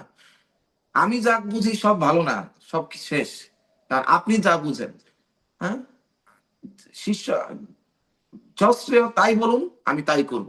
অর্থাৎ এইটাই হচ্ছে আত্মসমর্পণ। আপনি যা বলবেন আমি তাই করব। আত্মসমর্পণ মানে আমার যা কিছু ইচ্ছা, বুদ্ধি, মন, বুদ্ধি, অহংকার সবকিছুকে, অস্তিত্বকে, আমার পছন্দ পছন্দকে বিসর্জন দিয়ে গুরুদেবের পছন্দটাকেই প্রতিষ্ঠিত করাটা হচ্ছে আত্মসমর্পণ, গুরু কৃষ্ণের ইচ্ছাকে। এখন অর্জুন বলছে, আমি তো তাই করতে চাচ্ছি কৃষ্ণ, আমি তো চাচ্ছিলাম না, গুরু হত্যা করতে চাচ্ছি না, কিন্তু আপনি কেন আমাকে গুরু হত্যা করতে বলছেন? আপনি কি পারবেন আপনার গুরু থেকে হত্যা করতে? শান্তিপুনি মুনিকে কেন আমাকে গুরু হত্যা করতে বলছেন? তখন কৃষ্ণ তাকে বলছেন, ওই জ্ঞানের মাধ্যমে বলছেন, সামনে শ্লোক গুলাতে এটা বর্ণনা করছেন, দেখো, আমার গুরু গুরু, তোমার গুরু গুরু, ঠিক আছে। এখন এই যে গুরু, সৎগুরুকে সবসময় পূজার, কিন্তু যে গুরু যদি বিপথে পড়ছে, অসৎগুরু হয়, তাহলে প্রয়োজনে তাকে ত্যাগ করা উচিত, বা প্রয়োজনে হত্যা করাও, হ্যাঁ, সেটা শ্রেয়স্কর। এখন গুরু সৎ আর অসৎ বোঝার উপায় কি? গুরু সৎ আর অসৎ বোঝার উপায় হচ্ছে গুরু, শাস্ত্র, ভগবান, এই তিনটা জিনিস যদি এক রেখা থাকে, সরল রেখা, সোজা রেখা, কোনো বাঁকা না থাকে, এই দিক ওদিক বাঁকা না থাকে, তাহলে সব ঠিক আছে। গুরুকে শাস্ত্রের সাথে এবং ভগবানের সাথে মিল থাকতে হবে। এই যে তোমার এখানে যে গুরুরা আছে, তোমার যে গুরু, এই গুরুকে এর সাথে শাস্ত্রের সাথে মিল থাকলেও, এরা শাস্ত্র অনুসারে কথা বলছে, কিন্তু ভগবানের সাথে এদের মিল নাই, অর্থাৎ আমার বিপরীতে চলে গেছে, তার মানে এই গুরু হচ্ছে পরিত্যাজ্য। তাই গুরুকে অবশ্যই, গুরু বলবে না আমাকে পূজা করো, গুরুদেব বলবে কৃষ্ণের পূজা করো, গুরুদেব বলবে না আমার নাম জপ করো, কৃষ্ণের নাম জপ করো। তো সেই জন্য এটা খুব গুরুত্বপূর্ণ, সৎগুরু আর অসৎগুরু। তো সেই জন্য গুরুদেবের কাছ থেকে, তো এই গুরু, এই প্রকার গুরুকে ত্যাগ করে প্রকৃত গুরুর আশ্রয় নেওয়ার জন্য ভগবান এখানে নির্দেশ দিচ্ছেন। তো এই গুরুদেবের কাছ থেকে যে জ্ঞানটা লাভ করার উপায় ভগবান এখন বর্ণনা করছেন। গুরুদেবের কাছে কি করে জ্ঞান লাভ করতে হয়? গুরুদেব দুইটা জ্ঞান লাভের উপায় আছে, একটা হচ্ছে আরোহ আর একটা হচ্ছে অবরোহ। এই জড়জগতের জ্ঞানটা লাভ হয় আরোহ পন্থায়, এই যে যেটা বর্তমান সায়েন্টিস্ট, ফিলোসফার যারা লাভ করে। আরোহ পন্থা মানে এইখান থেকে জ্ঞান লাভ করবো, সূর্য সম্বন্ধে জ্ঞান লাভ করবো কোথা থেকে? এই যে সূর্যের আলো একটা কণা আসছে, এই কণা এখান থেকেই সূর্যকে নিয়ে গবেষণা করে করে সূর্যলোকের সম্বন্ধে জ্ঞান হবে। আর সূর্যলোকের ভেতরে গিয়ে সূর্যলোক সম্বন্ধে জ্ঞান অর্জন করা যায় অবরোহ, ডিসেন্ডিং, উপর থেকে যে জ্ঞানটা নেমে আসে, অবরোহ। আর আরোহ মানে এখান থেকে জ্ঞান লাভের যে প্রচেষ্টা। ঠিক আছে, এই যে বিজ্ঞানীরা যেমন এই মহাবিশ্বের উদ্ভব তত্ত্ব সম্বন্ধে, হ্যাঁ, আমরা দেখতে পাই যে সেখানে কত তত্ত্ব এসে গেছে। আজকে 200 বছর আগে নিউটন তার নিউটনিয়ান মডেল অফ ইউনিভার্স, এরকম একটা তত্ত্ব দিয়েছিলেন, সেটা সবার সর্বজন স্বীকৃত হলো। তারপর আইনস্টাইন থিওরি অফ রিলেটিভিটি, তার এরকম আপেক্ষিক তত্ত্ব এসে দিয়ে গেলেন আইনস্টাইন। আবার সেটা থেকে আপডেট করে, আবার পরে আরো নতুন করে আপডেট হয়ে সেই তত্ত্বকে আবার নেইল বোর এসে তখন কি করলেন, কোয়ান্টাম থিওরি, কোয়ান্টাম তত্ত্ব, এরকম নেল বোরস কোয়ান্টাম থিওরি এসে দিলেন। তারপর সেটার আবার সবগুলোর মধ্যে আবার সামঞ্জস্য করার জন্য আবার কি ইউনিফাইড ফিল্ড থিওরি, সবগুলো সামঞ্জস্য করে এখন ওই একটা মহাবিশ্বের একটা তত্ত্ব দেওয়া হয়েছে। তো এই যে বর্তমান সত্যে আসার জন্য তাদেরকে 200-300 বছর সময় লেগে গেল, তারপরেও বলতে পারছে না এটাই যে প্রকৃত তত্ত্ব, এটাই যে প্রকৃত সত্য। তাহলে দেখুন, এই যে আরোহ পন্থায় আমরা আমাদের প্রচেষ্টায় জ্ঞান লাভ করব, এই প্রচেষ্টায় বিজ্ঞান, বর্তমান বিজ্ঞান যেটা করছে, প্রতি মুহূর্তে জ্ঞানটা পরিবর্তন হচ্ছে, একই তত্ত্ব পরিবর্তন হচ্ছে, আপডেট আপডেট আপডেট। হ্যাঁ, আমি সেদিন একটা স্টুডেন্টকে বলছিলাম যে, বলছে এটা জ্ঞানের আপডেট হচ্ছে প্রভু। আমি আপডেট, সত্য কয়টা হয়? সত্য সবসময় একটা হয়। হ্যাঁ, বলছি দূরের থেকে দেখলাম। যেমন আমরা আমাদের ইন্দ্রিয় দিয়ে কেন নিজের প্রচেষ্টায় জ্ঞান লাভ করতে পারবো না? কারণ আমাদের মধ্যে ত্রুটি, সীমাবদ্ধতা আছে। যেরকম দূরের থেকে আমরা দেখছি একটা গাছের ডাব ঝুলে আছে, ডাবটা কত বড়, এইটুকু, এতটুকু মাত্র এর ও সাইজ। আবার যখন ডাব গাছের কাছে চলে গেলাম তখন দেখতে পেলাম ডাবটা এত বড়। তার মানে ডাবটা কি, যখন দূরে ছিলাম তখন ডাবটা কি ছোট হয়ে গিয়েছিল, আর কাছে যাওয়া থেকে ডাবটা বড় হয়ে গেল? না, সে ডাবের সাইজ একই আছে, কিন্তু আমার চোখের সীমাবদ্ধতা। একটা একটা একটা কালা পাউডার আর সাদা পাউডার, দুইটা আলাদা আছে, দুইটাকে একত্র করলে পরে কি হয়ে যায়, দেখা যায় অ্যাশ কালার, ছাই কালার দেখা যায়। আবার দুইটা আলাদা করলে সাদা কালো, একত্র করলে ছাই কালার। আসলে ছাই কালার বলতে জগতে কোনো কালারই নাই, কিন্তু ছাই কালারটা কি, এই যে সাদা আর কালো একত্র করাতে কখনো চোখ সাদা পার্টিকেলটাকে দেখছে, কণাটাকে দেখছে, আবার কখনো কালো কণাকে দেখে। দুইটার মধ্যে চোখের বিভ্রান্তির কারণে একটা অ্যাশ কালার তাকে মনে হয়, আসলে অ্যাশ বলতে কোনো কালার নাই। তার মানে চোখ ভুল দেখে। এখন আমি প্রশ্ন করলাম, আচ্ছা কোনটা ঠিক, সামনের থেকে যেটা দেখা যাচ্ছে কোনটা ঠিক, এটা কি অ্যাশ কালার না সাদা না কালো কালার? কারণ খালি চোখে দেখলে দেখা যাবে অ্যাশ কালার, কিন্তু অনুবীক্ষণ যন্ত্র থেকে কাছে নিয়ে দেখলে দেখা যাবে এটা সাদাও না, এটা সাদা আর কালা, আলাদা আলাদা কণা কণা আলাদা গুলা রয়ে গেছে, এখানে অ্যাশ কালার মধ্যে কোনো কালার নাই। তখন যখন জিজ্ঞেস করলাম তখন সে বলছে যে প্রভু কোনটা ঠিক, কতখানি মূর্খ দেখেন। ও বলছে কি, ও দূরের থেকে অ্যাশ কালার, সামনে গেলে সাদা কালো কালার। আমি বললাম না, দুইটা তো সত্য তো একটা হবে, দুইটা হতে পারে না, যে কোনো একটা বলো কোনটা ঠিক। তাহলে বলে বিজ্ঞানের উপর অধিক বিশ্বাস, বলে অনুবীক্ষণ যন্ত্রটাই ঠিক, অনুবীক্ষণ যন্ত্র যা বলছে এটা ঠিক। আচ্ছা, তার মানে তোমার চোখ ভুল। আচ্ছা, এখন অনুবীক্ষণ যন্ত্র কি বলছে ওটা দেখতে গেলে তোমার এই ভুল চোখ দিতে দেখতে হবে আমার, তার মানে তো সেটাও ভুল। তার মানে আমাদের ইন্দ্রিয় গুলা হচ্ছে অপূর্ণ, ত্রুটিযুক্ত। এই ত্রুটিপূর্ণ ইন্দ্রিয় দিয়ে যে রেজাল্ট বের হবে, আনসারটা বের, যে যন্ত্র তৈরি করব গবেষণার যন্ত্র, সেটাও ত্রুটিপূর্ণ। আর সেই যন্ত্র দিয়ে যে ফলটা বেরোবে এটাও ত্রুটিপূর্ণ। তাই আমরা আমাদের এই ইন্দ্রিয়ের দ্বারা কোনোদিন পরম সত্য, প্রকৃত সত্যকে আমরা জানতে পারবো না। প্রতি মুহূর্তে সত্য ঘুরবে, আপডেট আপডেট। আসলে নামটা একটু ভদ্রভাবে দিচ্ছে আপডেট আপডেট, কিন্তু সব এগুলো ভুল, ভ্রান্তিতে পরিপূর্ণ। আর অবরোহ পন্থ কি, এইখান থেকে না, উপর থেকে আসবে জ্ঞানটা। উপরে, সবার উপরে কে, ভগবান, যিনি এটাকে তৈরি করেছেন তিনি ভালো জানেন। পূর্ণ, পূর্ণমদ পূর্ণমিদম পূর্ণাৎ পূর্ণমুদচ্যতে পূর্ণস্য পূর্ণমাদায় পূর্ণমেবাবশিষ্যতে। উনি পূর্ণ, পরম পূর্ণ, উনি ভালো জানেন।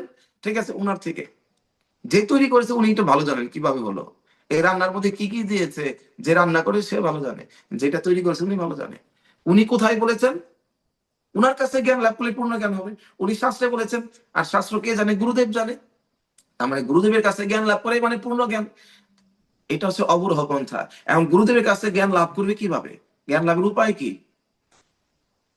যে কোনো কিছু সংরক্ষণ করার জন্য একটা টেম্পারেচার লাগে, তাই না? আইসক্রিমকে সংরক্ষণ করার জন্য একটা টেম্পারেচার লাগে, -10, -15, একটা কিছু টেম্পারেচার লাগে। একই রকম এই গুরুদেবের এই কৃপা, গুরুদেবের কাছ থেকে শিষ্য তার এই কৃপাটাকে ধরে রাখার, এই জ্ঞানটাকে ধারণ করার টেম্পারেচার হচ্ছে কি, কোন তাপমাত্রা থাকতে হবে শিষ্যের মধ্যে, গ্রহিতার মধ্যে? সেটা হচ্ছে, সেটা হচ্ছে বিনম্রতা। শিষ্যস্তে অহং স্বাধীনতম প্রপন্ন। বিনম্রতা রূপ একমাত্র এই যোগ্যতার মাধ্যমে শিষ্য তার গুরুদেবের জ্ঞানটাকে ধরে রাখতে পারবে। তা না হলে কোনো, জগতে হাজার কোটি কোটি যোগ্যতা থাকুক না কেন, শুধু একটা অযোগ্যতা থাকার কারণে এই গুরুদেবের দিব্য জ্ঞানকে সে ধারণ করতে পারবে না। তো সেই জন্য এই জগতে সবাই আগে অহংকারে যায়, আমি পারবো, অহং পূর্ব। তার দ্বারা এই যে পরম সত্য জানতে পারবে না। অর্জুন এখন বলছে, এতক্ষণ অর্জুন জাগতিক আচরণ করছিল, সে নিজের জ্ঞানের প্রতি অধিক ভরসা করছে, কিন্তু এখন অর্জুন বলছে না, আমি কিংকর্তব্য বিমূঢ় হয়েছে, আমি জানি না এখন কি করা উচিত। আমি জানি না যখন বলবেন তখন আধ্যাত্মিক জ্ঞানের শুরু হবে। আর যখন আমি কিছু জানি, তার মানে জ্ঞানের সমস্যা হবে।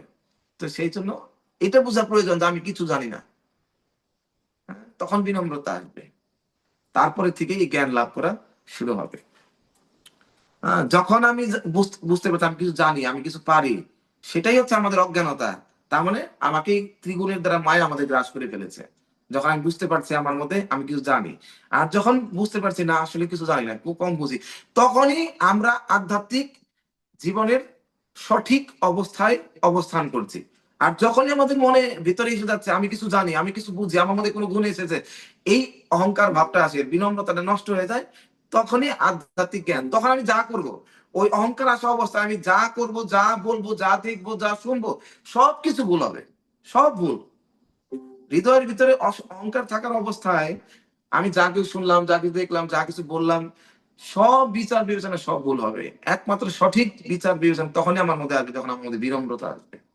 তো সেই জন্য প্রকৃত জ্ঞান আমাদের অহংকারই করে না, প্রকৃত জ্ঞান আমাদেরকে বিনয়ী করে। আর বিনম্রতার মাধ্যমে প্রকৃত জ্ঞান লাভ হয়। এই জন্য অনেক বেশি বলে ফেললাম, দ্রুত করতে হবে, আধা ঘন্টার মধ্যে শেষ করতে হবে। তো ভগবান এর জন্য পরবর্তীতে বলছেন, সঞ্জয় বাচ এবং মুক্তা ঋষিকেশম গুরাকেশ পরন্তপঃ নজুৎসইতি গোবিন্দ মুক্তা তুষ্ণিং বভূবুঃ। ভগবান তখন বলতে কেবল এই যে এখন অর্জুন শিষ্যত্ব বরণ করলেন, এখন ভগবান তাকে দীক্ষা দিবেন। দীক্ষা মানে কি? দিব্য জ্ঞান দান করা। মালা, এই যুগে সেটা মালা দেওয়ার মাধ্যমে দীক্ষা, কিন্তু আগের যুগে দিব্য জ্ঞান, আগের যুগে দিব্য জ্ঞান দান করতেন, কানে মন্ত্র দিতেন। কিন্তু এই যুগে গুরুদেব মালা দেন কেন? কারণ সমস্ত জ্ঞানের এটাই হচ্ছে সার কথা, যে হরের নাম এব কেবলম, হরিনামই গতি, হরিনামই মুক্তি। তাই হরিনাম, ওই জ্ঞানটা, এটি পরম জ্ঞান, হরিনামটা গুরুদেব দিয়ে দেন, এটাই দীক্ষা। তো অর্জুনকে ভগবান দীক্ষা দান করলেন এই যে এই শ্লোকটা বলার মাধ্যমে। সবাই আমার সাথে শ্লোকটা বলুন, শ্রী ভগবান বাচ অশোচ্যম অন্বশোচস্তম প্রজ্ঞাবাদংশ্চ ভাষসে গতাসো ন গতাসংশ্চ ন অনুশোচন্তি পণ্ডিতা। হে অর্জুন, তুমি প্রাজ্ঞের মতো, হ্যাঁ, প্রজ্ঞাবাদংশ্চ ভাষসে, প্রজ্ঞাবানদের মতো, প্রাজ্ঞের মতো, জ্ঞানীর মতো তুমি কথা বলছো, অথচ যে বিষয়ে শোক করা উচিত না সে বিষয়ে তুমি শোক করছো। যারা প্রকৃত জ্ঞানী, যারা প্রকৃত পণ্ডিত, তারা কখনো জীবিত বা মৃত কারোর জন্য সুখ করে না। কারণ যেটা মৃত জড় বস্তু, সেটা পতন অবশ্যম্ভাবী, বিনাশ অবশ্যম্ভাবী। আর যেটা জীবিত, সেটার মধ্যে মৃত্যু হয় না। এই জ্ঞান ভগবান দিবেন। তাহলে যেটা অবশ্যম্ভাবী, তার জন্য কেন তুমি সুখ করছো? ভগবান এইটা, এই জিনিসটা প্রথমে এই জ্ঞান দেওয়া শুরু করলেন তার শোককে দূর করার জন্য। হ্যাঁ, তো ভগবান এখন আসতে পারে এই যে বিষমে সমুপস্থিতম, তার কেন এই ঘোর সংকটময় উপস্থিতি আনলেন, এটা আমাদের জন্য দরকার। হ্যাঁ, ঋষি অরবিন্দ সে বলেছেন, it is the darkest night that prepare the greatest ড্রন। এই যে সুন্দর একটা ভোর, আমরা, এটা কে এনে দেয়? এই গভীর রাত, যখন যখন খুবই গভীর হয়ে যায়, সেই গভীর রাতে আমাদের সুন্দর একটা স্নিগ্ধ শীতল সুন্দর একটা ভোরকে এনে দেয়। তো জীবনের সবচেয়ে কঠিন, সবচেয়ে বড় দুঃখ, সবচেয়ে বড় বিপদই আমাদের জীবনের সবচেয়ে বড় কিন্তু কিছু এনে দেয়। যখন সবচেয়ে কঠিন সময়ের মধ্যে পাড়ি দিচ্ছি, মানুষ বুঝতে হবে আমি সবচেয়ে দামি কিছু প্রাপ্ত হতে যাচ্ছি। জগতের সবচেয়ে দামি বস্তুগুলা কিন্তু প্রচুর চাপে আর তাপের মাধ্যমে তৈরি হয়। সবচেয়ে দামি সোনা, তার থেকে সবচেয়ে দামি কি? হীরা। হীরাটা সবচেয়ে সবচেয়ে যে ধাতুর উপর সবচেয়ে বেশি তাপ আর চাপ পড়ে, সবচেয়ে অধিক অনন্ত কাল ধরে, কোটি কোটি বছর ধরে, এত চাপ আর তাপের পরে ওই ধাতুটা হীরাতে পরিণত হবে। তো সেই জন্য এটা বোঝানোর প্রয়োজন, যখন আমি কোনো সময় কঠিন সময় পার করছি, তার মানে এটা আমার জন্য ভগবানের নিষ্ঠুরতা না। ভগবান আমাকে এখন সবচেয়ে দামি কিছু দিতে চাচ্ছেন। জগতে যত দামি কিছু তৈরি হয় এই কঠিন অবস্থায় তাপ আর চাপের মাধ্যমে। আমি এই চাপের মাধ্যমে, তাই অর্জুন বলছে আমি যুদ্ধ করবো না। না অর্জুন, এই যুদ্ধ, এই কঠিন অবস্থাটা তোমার জীবনের জন্য, এটা তোমার জন্য হতাশ, তোমার জন্য একটা বড় সুযোগ, বড় কিছু প্রাপ্ত হওয়ার জন্য। তাই এটাকে অ্যাভয়েড না করে এটাকে অ্যাকসেপ্ট করার চেষ্টা করো। করবো না, আমি যুদ্ধ ভিক্ষা করবো। তুমি ক্ষত্রিয় ধর্ম, এটা ক্ষত্রিয় ধর্ম না। প্রতিকূলতাকে বরণ করার মাধ্যমেই আমরা শ্রেষ্ঠ কিছু প্রাপ্ত হতে যাচ্ছে। একবার কবিগুরু রবীন্দ্রনাথ ঠাকুর, তখন কি হলো, রবীন্দ্রনাথ ঠাকুর শান্তিনিকেতন তৈরি করেছেন। শান্তিনিকেতনে একটা একটা ছেলে আর্টিস্ট গিয়ে সেখানে গিয়ে শান্তিনিকেতন সুন্দর একটা দৃশ্য আর্ট করে, কবিগুরু সেই নদীর পাশে শান্তিনিকেতন একটা সুন্দর একটা ছবি করছেন। তখন আহ কি হলো, শান্তিনিকেতনের কাছে গিয়ে উম ওই আর্ট করার পরে রবীন্দ্রনাথকে যখন গিফট করলেন, ওইখানে একজন সাংবাদিক ছিলেন। সাংবাদিক এসে তখন কি দেখছেন, সাংবাদিক এসে দেখছেন এত সুন্দর একটা ছবি গিফট করলো, আর ও রবীন্দ্রনাথ ঠাকুর বলছেন এই ছবি দেখার পরে, না এটা ততটা ভালো হয় না, আমার কাছে মনে হয় তুমি এর থেকে ভালো কিছু করতে পারবে, যাও এটা এটা তৈরি করে, নতুন ভালো কিছু তৈরি নাকি, সেটা তো ভালো হয় নাই। সাংবাদিক অবাক, কবিগুরুকে জিজ্ঞেস করছেন এত সুন্দর আর্টিস্ট্রি, আর আপনি বলেন এটা ভালো হয় না, এর কারণটা কি? বলে আমি জানি এটা ভালো হয়েছে, কিন্তু একই সাথে আরেকটা জিনিস আমি জানি যেটা তুমি জানো না। সেটা কি? বলছে এর তো ভালো হয়েছে, কিন্তু এর থেকে আরো ভালো করার মতো গুণ এর ভেতরে সুপ্ত ভাবে লুকিয়ে আছে। কিন্তু যদি বলি ভালো করছে, তাহলে পরে সে ওই গুণটাকে আর প্রকাশ করতে পারবে না। আমি যখন তাকে চাপ দিলাম ভালো হয় না, আরো ভালো পারবে, ঠিক আছে ভালো হয় না, তখন এই চাপের মাধ্যমে সে তার কি, এখন সে তার ওই সুপ্ত গুণকে সে চাপ খিচবে করে, তখন সেটা তার মধ্যে সেটা প্রকাশ হবে, সে পৃথিবীকে আরো ভালো কিছু দিতে পারবে। তার মানে সবচেয়ে ভালো কিছু বেদনা থেকে, কষ্ট থেকে, কঠিন যন্ত্রণার থেকে হয়, সুখের মাধ্যমে। Life is not a bed of roses, জীবন কোনো পুষ্পসজ্জা নয়। যে আরামে আছে সে কোনো কিছু জীবনে তার কাছে কিছু অর্জন হবে না। কঠিন অবস্থাতেই যদি আমরা সঠিক ব্যক্তির সাথে যুক্ত হতে পারি, তখনই আমাদের কাছ থেকে মহামূল্যবান কিছু লাভ হবে। হ্যাঁ, তো সেই জন্য এই যে ভগবান বলছে শোক করো না, শোক করো না। তুমি শোক করছে কেন? শোক হচ্ছে তমগুণের। শোকের মাধ্যমে, শোকের থেকে মোহ আসে, মোহের মাধ্যমে সে কি হয়ে যায়, মোহাচ্ছন্ন হয়ে বিভ্রান্ত হয়ে যায়, সামনের দিকে এগোতে পারে না, তমগুণ জাত। শোক থেকে মুক্ত হও, জ্ঞান হচ্ছে সত্যগুণের, জ্ঞানের দ্বারা। এখন এই উপায়টা ভগবান বলছেন কিভাবে শোক থেকে মুক্ত হওয়া যায় জ্ঞানের মাধ্যমে। হ্যাঁ, প্রথমত একজন বলছে এই যে পাশ্চাত্য জগৎ গুলাতে কেউ মারা গেলে ওইখানে এটা নিয়ে মানুষ কষ্ট পায় না, ওইখানে মানুষ ভাবে যে আসলে এটা ভালো কিছু হলো, সে কষ্ট পাচ্ছিল, ভালো কোথাও চলে গেল। তখন সবাই মৃত্যুর সময় দেখবেন ওয়েস্টার্ন কালচারটা হচ্ছে সবাই একটা করে ফুল, গোলাপ ফুল বা কোনো ফুল এনে দেয়। আর আমাদের ইন্ডিয়ান বা বাংলাদেশের কালচারটা কিরকম, যে কেউ মারা গেলে প্রচুর পরিমাণে কান্না করে, কান্না করতে করতে কান্না করে শোকে আমার কি হবে, খাওয়া দাওয়া বন্ধ করে কঠিন অবস্থা, শোকগ্রস্ত হয়ে যায়, আর কিছু করতে পারে না সে, ঠিক আছে। তখন এই সম্বন্ধে একবার একজন বুদ্ধদেবের কাছে গেছেন, বুদ্ধদেবের কাছে গিয়ে এক মা তার সন্তান মারা গেছে, সন্তান হারা হয়ে এত কান্না করছে, এত কান্না করে বুদ্ধদেবের কাছে বলছে, বুদ্ধদেব বলছে তুমি কেন কান্না করছো? বলছে আমার সন্তান হারা গেছে, আমার কি হবে? বলছে ঠিক আছে, তোমার সন্তান ফিরে পেতে চাও, ঠিক আছে আমি তোমাকে সন্তান ফিরে দিচ্ছি। তুমি এক কাজ করো, তুমি একটা পাত্র হাতে দিলেন, এই একটা পাত্র নিয়ে তুমি একটা বাড়ি থেকে, একটা বাড়ি থেকে এক মুষ্টি সর্ষে, সর্ষে দানা নিয়ে আসো, এক মুষ্টি সর্ষে দানা নিয়ে আসবে একটা বাড়ি থেকে, তাহলে আমি তোমার সন্তানকে ফিরিয়ে দেবো, কিন্তু কন্ডিশন হচ্ছে, শর্ত হচ্ছে একটা, সেই বাড়ি থেকে আনবে যে বাড়ির কেউ মরে নাই। বুঝছে, আচ্ছা ঠিক আছে।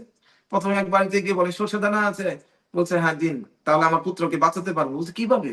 বলছে যদি এরকম আপনার বাড়িতে কেউ না মরে থাকে, যদি সর্ষের দানা দিতে পারেন, সেই সর্ষে দানা আমার ছেলে বেঁচে যাবে। বলছে এক এক একটা এক এক পাত্র কেন, আমি 1 গ্রাম সর্ষে দিতে পারবো, তত সর্ষে আছে, কিন্তু সমস্যা হচ্ছে আমার ঠাকুর দাদা তো, এই বংশে তো ঠাকুর দাদা মরেছে। আবার বলছে আমার বাবা মরেছে, আরেক বাড়িতে গেছে, বলছে তাহলে হবে না, আরেক বাড়িতে গেল, বলছে আমার জেঠু মরেছে, আমার দাদা মরেছে। সে 100টা এরকম বাড়িতে গেল, যত বাড়িতেই যাচ্ছে সবাই বলছে মরেছে মরেছে মরেছে, মরা ছাড়া কোনো বাড়ি নাই। তখন বলতেছে আরে সবাই বাড়িতে মরেছে, সবাই মরেছে, তাহলে আমার মরাতে কি সমস্যা? সবাই তো মরে, এমন না যে খালি আমারই মরছে, তা তো না, সবাই তো মরছে। তখন সে তাকে সর্ষে আনার পরে তখন বুদ্ধদেবকে প্রণাম করে বলছে আমি বুঝে গেছি আপনি কি বলছেন। ঠিক আছে, তার মানে যেটা সবার সাথে হয়েছে তসমাৎ অপরিহার্য, যেটা অপরিহার্য তার জন্য কেউ শোক করে না। যেমন দিনের পরে রাত আসে, সূর্য ডুবে গেল, সূর্য ডুবে গেলে কান্না করে, হায় হায় সূর্যটা ডুবে গেলে এখন কি হবে, এরকম কান্না করে। হ্যাঁ, ঠিক যেরকম গ্রীষ্মের পরে শীত আসে, হ্যাঁ এবার শীতের পরে গ্রীষ্ম আসে, হায় হায় গরম এসে গেল, শীত চলে গেল, বা শীত, কেউ এর জন্য কান্না করে না। ঋতুর বর্ষার পরে শীত, গ্রীষ্মের পরে বর্ষা, বর্ষার পরে শীত, গমনাগমন এগুলো আসবে যাবে। তো এইটার জন্য যেটা অপরিহার্য, যেটা হবেই, তার জন্য কেউ শোক করে না। শোক করবে তার জন্য যে কারোর পুত্র মরে না, আমার পুত্র, কারো কেউ মারা জানে, আমার পরিবার থেকে একজন মরে গেল, সেটার জন্য কান্না করবে। যেটা অপরিহার্য তার জন্য কেউ কান্না করে না। তাহলে এই জগতে যার জন্ম হয়েছে, ভগবান বলছে তারই মৃত্যু হচ্ছে অপরিহার্য, তাহলে কেন মৃত্যু শোক করছো? এরকম করে তখন তার সে শোক মুক্ত হতে পারে এই জ্ঞানের দ্বারা। আসলে তার মৃত্যু হচ্ছে না, ভগবান এখন বুঝাবেন আত্মার প্রকৃতি বলার মাধ্যমে। ভগবান এখন আত্মার প্রকৃতি বলবে। আসলে সবার মৃত্যু হচ্ছে বললেন এটা, কিন্তু আসলে প্রকৃত হয়ে কারো মৃত্যু হয় না। এখন ভগবান বলেন নাত্মেবাহম জাতু নাসম নত্বম নেমিনা জনাধিপা ন চৈব ন ভবিষ্যৎ সর্বে ভয়মত পরম। এমন কোন সময় ছিল না, পৃথিবীর রাজারা ছিল না, এমন কোন সময় থাকবে না, এরকম এটা থাকবে না।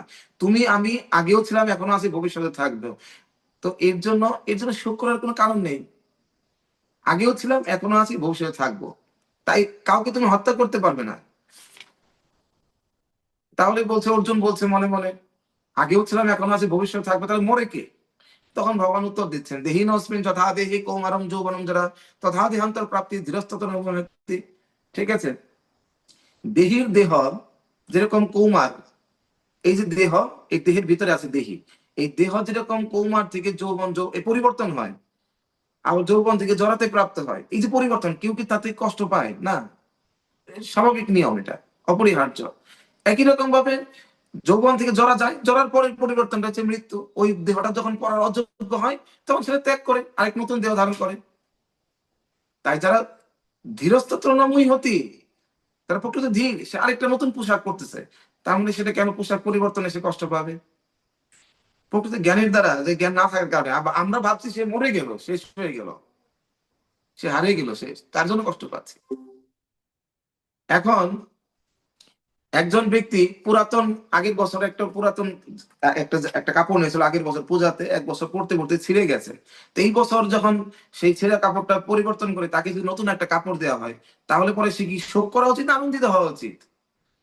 ও আনন্দিত হওয়া উচিত। পূজার কাপড় পেলে কি আমরা কষ্ট পাই? নতুন কাপড় পেলে আমরা আনন্দিত হই। তাহলে নতুন দেহ প্রাপ্তিতে আনন্দিত হওয়া উচিত। তাহলে কষ্ট কেন পাচ্ছি? হ্যাঁ, কষ্ট একটা কারণে পেতে পারি। যদি গত বছরের কাপড়টা ছিল 5,000 টাকা দামের, এই বছরে একটা, গত বছরের বেনারসি না কি বলে, বেনারসি শাড়ি দিয়ে দিয়েছে না কি বলে, কাতান শাড়ি দিয়েছে, কিন্তু এই বছরে সিল্কের শাড়ি দিয়ে দিয়েছে, তাহলে পরে মন খারাপ হতে পারে না, কম দামি শাড়ি পেলাম। একই রকম ভাবে এই জীবনটা দামি দেহ ছিল, মানব জীবন, কিন্তু এই পরের জীবনটা যদি মানব জীবন না পাই, তাহলে পরে আমাদের কষ্ট লাগতে পারে, পশু এর জন্য কষ্ট লাগতে পারে। তো এর জন্য একজন মানুষ যদি মরে যায়, আমরা কান্না করি, হায় হায় কি হলো কি হলো। এই কথা কখনো বলা উচিত না, কি হলো।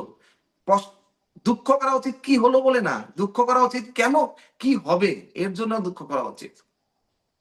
কি হলো এটা বড় কথা না, এরপরে এর কি হবে এটা দুঃখ করা উচিত। আমারও কি হবে এটা নিয়ে দুঃখ করা উচিত, ভগবান বলছেন। তাই কি হলো এটা নিয়ে দুঃখ করো না, কি হবে এর জন্য দুঃখ করো, তাহলে পরে তুমি দুঃখ থেকে মুক্ত হতে পারবে। হ্যাঁ, এই পরিবর্তন, এই পরিবর্তন বলছে ঠিক আছে, পরিবর্তন না হয় বুঝলাম, কিন্তু দুঃখ তো লাগে। এই যে যত কষ্ট লাগে শরীরের মধ্যে, কষ্টটা কিসের লাগে? সুখ লাগে, কষ্ট লাগে, কষ্ট যে অনুভূত হয় এটা কিসের? তখন ভগবান বলছেন, মাত্রা স্পর্শাস্ত কমতে শীত উষ্ণ সুখ দুঃখদা আগমা পাই না অনিত্য তান্ত্রিক সুখ ভারত। এই সুখ আর দুঃখটা কি? ইন্দ্রিয়ের সাথে বিষয়, ইন্দ্রিয়ের সাথে ইন্দ্রিয়ের বিষয়। প্রত্যেকটা চক্ষু কর্ণ নাসিকা জিহ্বা ত্বক, 5টা ইন্দ্রিয় আছে, এর সাথে এই বিষয়টা যুক্ত হলেই সুখ আর দুঃখ অনুভূত হয়। সুখ কাকে বলে আর দুঃখ কাকে বলে? ইন্দ্রিয় যা চাচ্ছে, মন চাচ্ছে আমি এখন রসগোল্লা রসমালাই খাবো, মন চাচ্ছে, ঠিক আছে, এখন রসমালাই মন চাচ্ছে, কিন্তু এসে গেল রসমালাই না এসে এখন আমার এসে গেল ডালার ভাত খেতে হচ্ছে। তখন মন একটা চাইলো, পাইলো একটা কি, হম সে খেলে একটা ঝাল কিছু, তখন তার কষ্ট লাগবে। আবার সে এখন ঝাল লাগছে, তার মন চাচ্ছে কি মিষ্টি, মিষ্টি, আর মিষ্টি লাগছে, এখন সে ঝাল চাচ্ছে, ঝাল আবারও সেই মিষ্টি দিচ্ছে। তখন সে যা চেলো, যা মন থেকে যা চাওয়া হচ্ছে, এই চাওয়ার ফলে যা সেটা পাচ্ছে না, না পেলে তাকে বলে দুঃখ। মনের মাধ্যমে ইন্দ্রিয় যা চাচ্ছে, ইন্দ্রিয়ের বস্তুটা না পেলে তাকে বলে দুঃখ। আর ইন্দ্রিয় যা চাচ্ছে, মন যা চাচ্ছে ইন্দ্রিয়ের মাধ্যমে, সেটা ইন্দ্রিয় যদি পেয়ে যায়, যা দেখতে যাচ্ছে, যা শুনতে চাচ্ছে, যা বলতে চাচ্ছে, যা খেতে চাচ্ছে, সেটা পেয়ে গেলে তাকে বলে সুখ। কিন্তু এই সুখ আর দুঃখ, এই অনুভূতিটা কি বলছে এখানে? হ্যাঁ, আগমা, অনিত্য, অস্থায়ী। তো এইটার জন্য বিভ্রান্ত হওয়ার কিছু নেই। তাই আন্তরিক শস্য এগুলোকে, এগুলোর দ্বারা মানে এত প্রভাবিত হয় না, এগুলো দ্বারা আসক্ত হয়ে যাও না। তুমি একটা স্টুডেন্ট, লেখাপড়া করতে বসেছো, তোমার কালকে পরীক্ষা, এখন তোমার একমাত্র ধ্যান জ্ঞান থাকবে লেখাপড়া ভালো করে কিভাবে পড়া যায়। এর মধ্যে মশা কামড়াতেই পারে, তার জন্য কয়েলের ব্যবস্থা আছে। তারপরেও তোমার না কয়েলের ধোয়া লাগে, কিছু তো অসুবিধা থাকবেই, সহ্য তো করতেই হবে। কয়েল না লাগলে মশার কামড়, আবার কয়েল লাগলে ধোঁয়া সহ্য করতে হবে, সহ্য তো করতে হবে। তাই ভগবান বলতে, দেখো এই পৃথিবীতে যত সুযোগ সুবিধা দেওয়া হোক না কেন, নির্দিষ্ট মাত্রার কষ্ট তোমাকে সহ্য করতেই হবে। তাই এই জগতের যত অবাপ্য ভৌম অসপত্ন হৃদয়, সারা পৃথিবীর সমগ্র সম্পদ যদি তোমাকে দিয়ে দেওয়া হয় সুখ সুবিধা, তারপরও নির্দিষ্ট অসন্তুষ্টি থাকবে, কারণ তুমি সহ্য করতে শিখো নাই বিধায়। এই জগৎটা এরকম ভাবে ডিজাইন করা হয়েছে। তাই তামচিতিষ্ঠ ভালো, তাই সহ্য করার চেষ্টা করো। যখন সহ্য করতে পারবে, খুব গরম লাগতেছে, আহা কি গরম লাগছে, বসে থাকো, মনকে সহ্য করুন, দেখবেন একটু পরে আর গরম লাগবে না। তার মানে কষ্ট দিচ্ছে মন, মনের মধ্যে কষ্ট দিচ্ছে। এই পরিস্থিতি আর দেহ কেউ আমাদের কষ্ট দেয় না, কষ্ট দেয় আমাদের মন। মন একটা জিনিস যখন চায়, সেটা যখন না পায় তখনই কষ্ট, আর যখন পাই তখন আনন্দ লাগে। তাই অনেক কিছু চাওয়া অনুসারে পাবে না, কিন্তু সহ্য করার চেষ্টা করো, সব ঠিক হয়ে যাবে, সমাধান। হ্যাঁ, কারা তাদের জীবনের লক্ষ্যে স্থির হতে পারবে, জঙ্গিন ব্যথিয়ন্তে পরিশ্রম পুরুষার স্বভাব সম দুঃখম সুখম দিলাম, সুখ আর দুঃখকে যারা সমান জ্ঞান করে, যারা সহ্য করে নিতে পারবে, তারাই প্রকৃত অমৃত লাভ করতে পারবে, তাছাড়া আর কেউ না।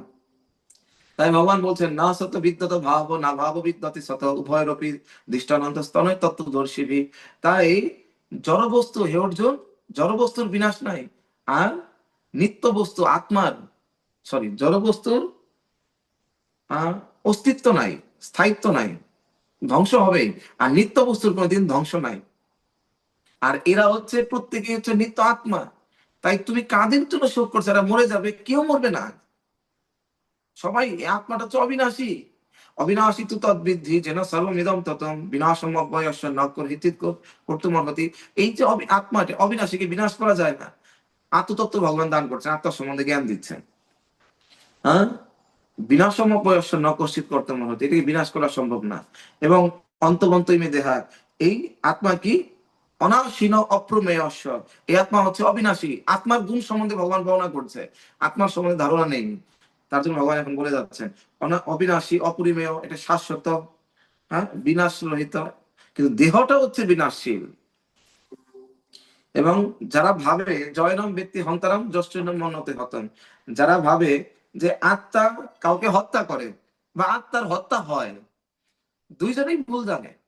না আত্মা কাউকে হত্যা করতে পারে, না আত্মার কখনো হত্যা হতে পারে। এটাকে হত্যা করা যায় না। কারণ কি, ন জায়তে মৃয়তে বগতাছি, না যার জন্ম হয়েছে তার মৃত্যু হবে। আত্মার তো জন্ম হয় না, ন জায়তে, তাই ন মৃয়তে কদাচিৎ, তাই কখনো মৃত্যু হয় না। না ভূতা, না এটা উৎপত্তি হয়, না ভূয়, না উৎপত্তি হয়েছে, না হয়, না হবে, ন ভূয় ভবিষ্যতে, কখনো হবে না। এটা অজ, জন্মরহিত, নিত্য, শাশ্বত, পুরাণ। হন্যতে হন্যমানের শরীরে, দেহ মরে গেলেও আত্মার কোনোদিন বিনাশ হয় না। তাই বোঝার চেষ্টা করো অর্জুন, তুমি হচ্ছে আত্মা। হ্যাঁ, বেদ যারা এটা বুঝতে পারবে তাদের কি হবে, তখন তারা এই বুঝতে পারলে তারা শক্তি মুক্ত হতে পারবে। যিনি আত্মাকে অবিনাশী শাশ্বত জন্মরহিত অক্ষয় বলে জানেন, বেদ বিনাশিনম নিত্যম, যারা এইটা জানেন, বেদ মানে জানেন, অজম অব্যয়ম, এর জন্ম হয় না, তাই এর ব্যয় নাই, ক্ষয় নাই। হ্যাঁ, তাহলে সে কি করে আত্মাকে হত্যা করতে পারে, আর কিভাবে সেই আত্মার হত্যা হতে পারে না? তার মানে তুমি অজ্ঞানতার কারণে ভাবছো যে আত্মাকে হত্যা করা যায় আর আত্মার হত্যা হয়েছে। আসলে আত্মার হত্যা হয় না। আত্মার যদি হত্যা হতো তাহলে তার মৃত্যু হলো। আত্মাই তো হত্যা হয় না, তাহলে মৃত্যু কোথা থেকে? তাহলে বলছে কৃষ্ণ, যে মৃত্যুটা দেখি সেটা কি তাহলে? আমরা দেখি চোখের সামনে চলে গেল, মরে গেল, ওটা কি বলে? তখন ভগবান উদাহরণ দিয়ে বোঝানোর চেষ্টা করছেন। বাসাংশী জীর্ণানি যথা বিহায় নবানি গৃহণাতি নরপরানি তথা শরীরানি বিহায় জীর্ণান জ্ঞানী সংগতি নবানি দেহি। যেরকম একটা মানুষ পুরাতন জীর্ণ বস্ত্র, পুরাতন বস্ত্র পরিত্যাগ করে নতুন বস্ত্র পরিধান করে, একই রকম দেহ, পুরাতন দেহটা যখন, আত্মাও যখন তার দেহ রূপী পোশাকটা যখন পরিধানের অযোগ্য হয়ে যায়, তখন আগে নতুন প্রদান করে।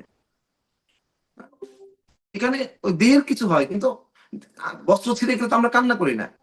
হ্যাঁ, একটু শোক হতে পারে, কিন্তু কিন্তু একটা নতুন বস্ত্র তো পাবো। ভগবান এখন শোক করা উচিত না যে আমার দেহটা হারিয়ে গেল, কিন্তু শোক যদি করা উচিত, কষ্ট যদি পাওয়া উচিত, হায় হায় এই দেহর পরে কোন দেহটা পাবো। এটা এখন শোক করা, এটা হচ্ছে প্রকৃত শোক।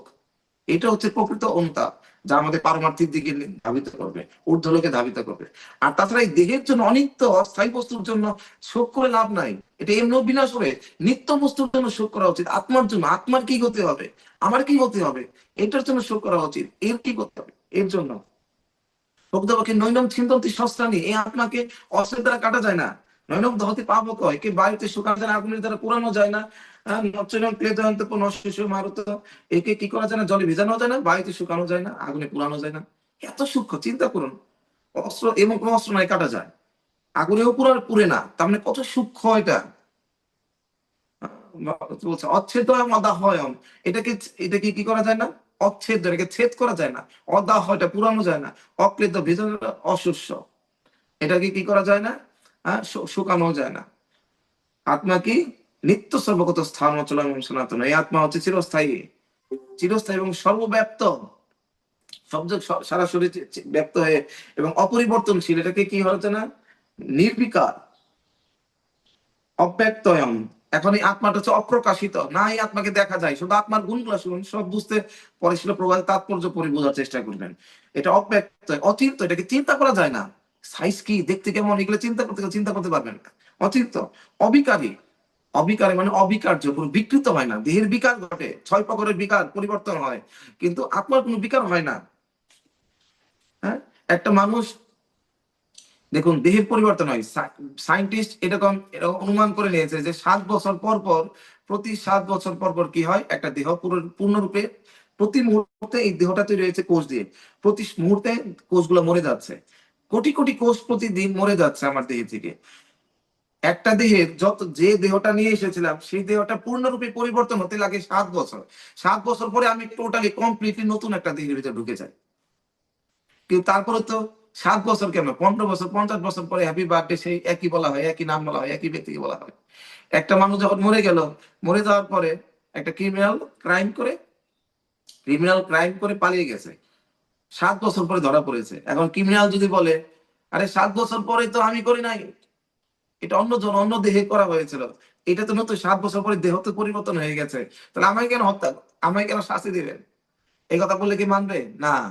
তার মানে সবাই বলে তোমার দেহ পরিবর্তন হয়েছে, তাকে কেন মারবে? তোমার দেহ পরিবর্তন, তুমি তো পরিবর্তন নাই, তার মানে তোমাকে জেলে ঢুকতে হবে। তার মানে সবাই বুঝেই হোক না বুঝেই হোক এই আত্মার অস্তিত্বকে মানে, ঠিক আছে, কিন্তু বুঝে, অনেকে বুঝে অনেকে না বুঝে।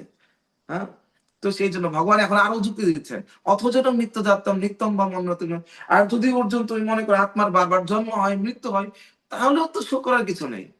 কারণ যার জন্ম হয় তার মৃত্যু হবে, জাতস্বরী যুগর মৃত্যু ধ্রুবম জন্ম মৃত্যু তসমান, যেটা অপরিহার্য। জন্ম যদি হয়, মনে করো আত্মার জন্ম হয়, তুমি ধরে নিলে, তাহলে যার জন্ম তার তো মৃত্যু হবেই, তার জন্য তো শোক করার কোনো কারণ নাই। তাহলে শোক কেন করছো? হ্যাঁ, অব্যক্ত জানি ভূতানি ব্যক্ত মধ্যানি ভারত। এক সময় আত্মা অপ্রকাশিত ছিল সৃষ্টির পূর্বে, আবার ব্যক্ত মধ্যানি মধ্যে এর পর প্রকাশিত হলো, আবার প্রলয়ের পরে আবারও প্রকাশিত হবে, তারপরে তো শোক করার কোনো কারণ নেই।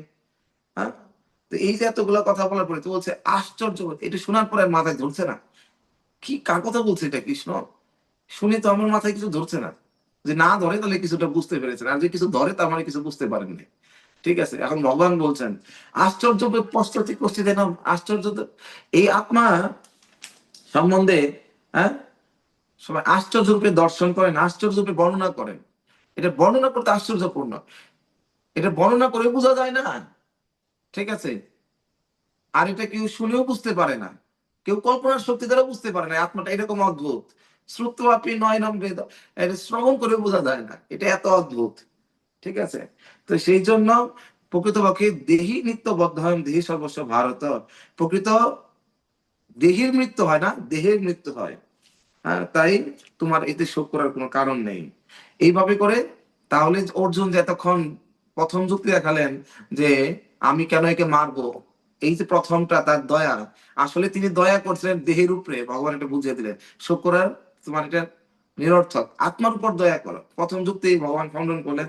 এবং দ্বিতীয়ত তার কি ছিল, তার বিষয় ভোগের হানি। সে বলছে আমি যে এটা করব, এরা মরে গেলে আমি কাঁদে নিয়ে সুখ পাবো, আর আমি সুখ কি করে পাবো? এখন ভগবান সেটা দেখাচ্ছেন, দেখো স্বধর্ম মধ্যে চাবেক্ষণ অবিকম্পিত মর্ফসী ধর্মাৎ যুদ্ধাশ্রয়। যারা ক্ষত্রিয়, ক্ষত্রিয়দের সবচেয়ে বড় ধর্ম কি?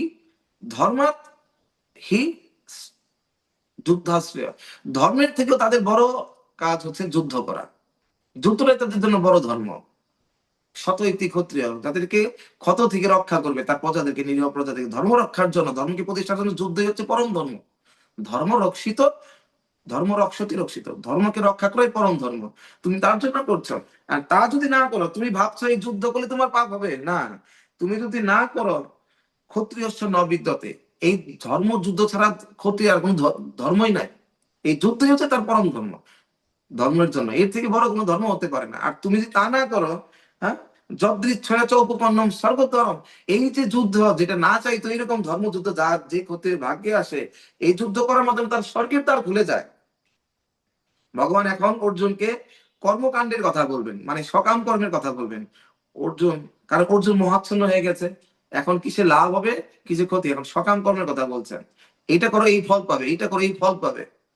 হ্যাঁ, আমরা সবাই ফল চাই, লাভ চাই। এখন লাভের কথা ভগবান বলছেন যে যদি তুমি এই যুদ্ধ করো, তাহলে তুমি এই জগতে বেঁচে থাকলে সুখী হবে, পরের জন্মে তুমি কি হবে, হ্যাঁ, এই যুদ্ধ করলে পরের জন্মে তুমি স্বর্গ লাভ করবে।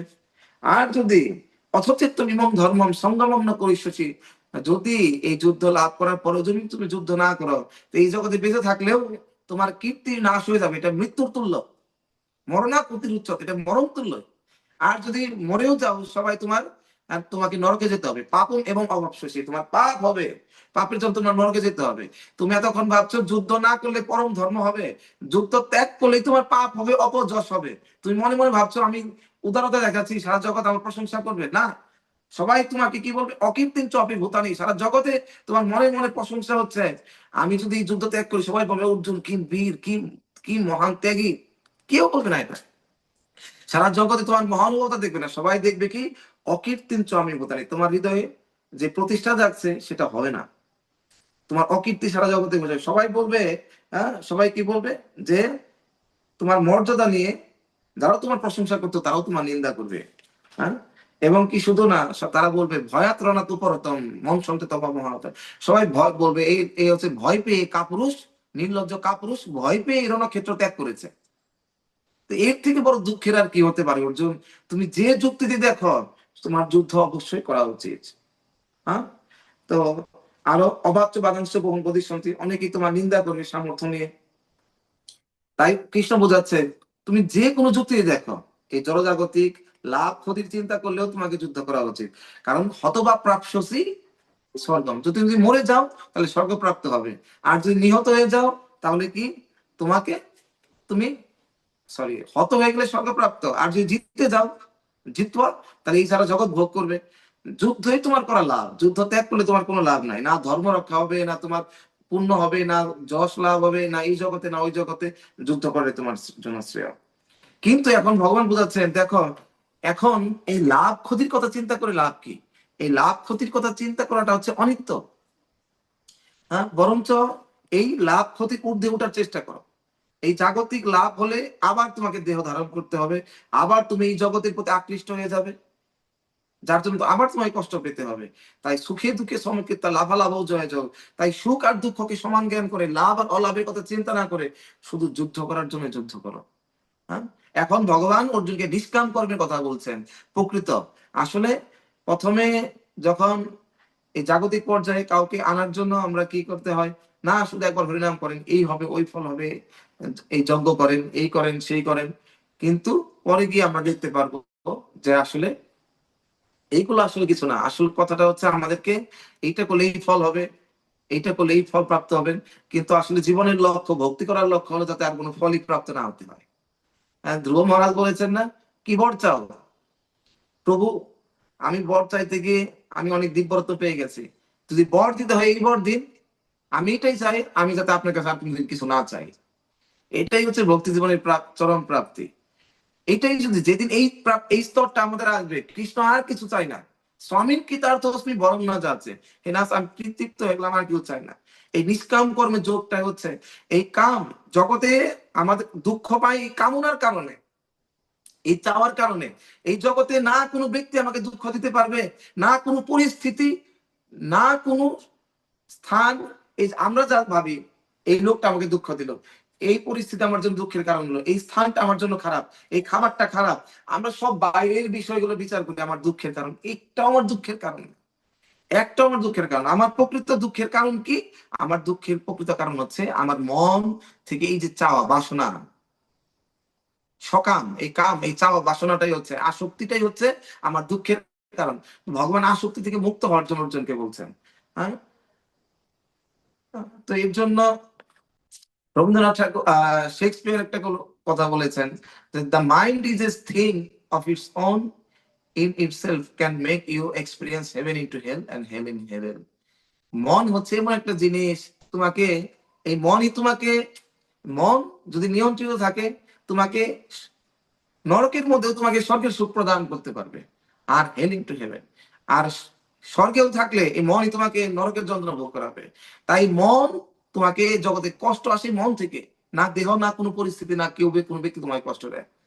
দেয়ার is nothing good or bad, Shakespeare বলেছে যে ভালো আর মন্দ বলতে কিছু নাই in this world, thinking makes it so. আমার চিন্তা এটাকে ভালো মনে করায়, খারাপ মনে করায়। আমি এখন যা চাচ্ছি ওটা পেলেই ভালো, আর যা না পাচ্ছি ওটা পেলেই খারাপ। তার মানে আসলে ভালো আর মন্দ বলতে কোনো বস্তুই নাই।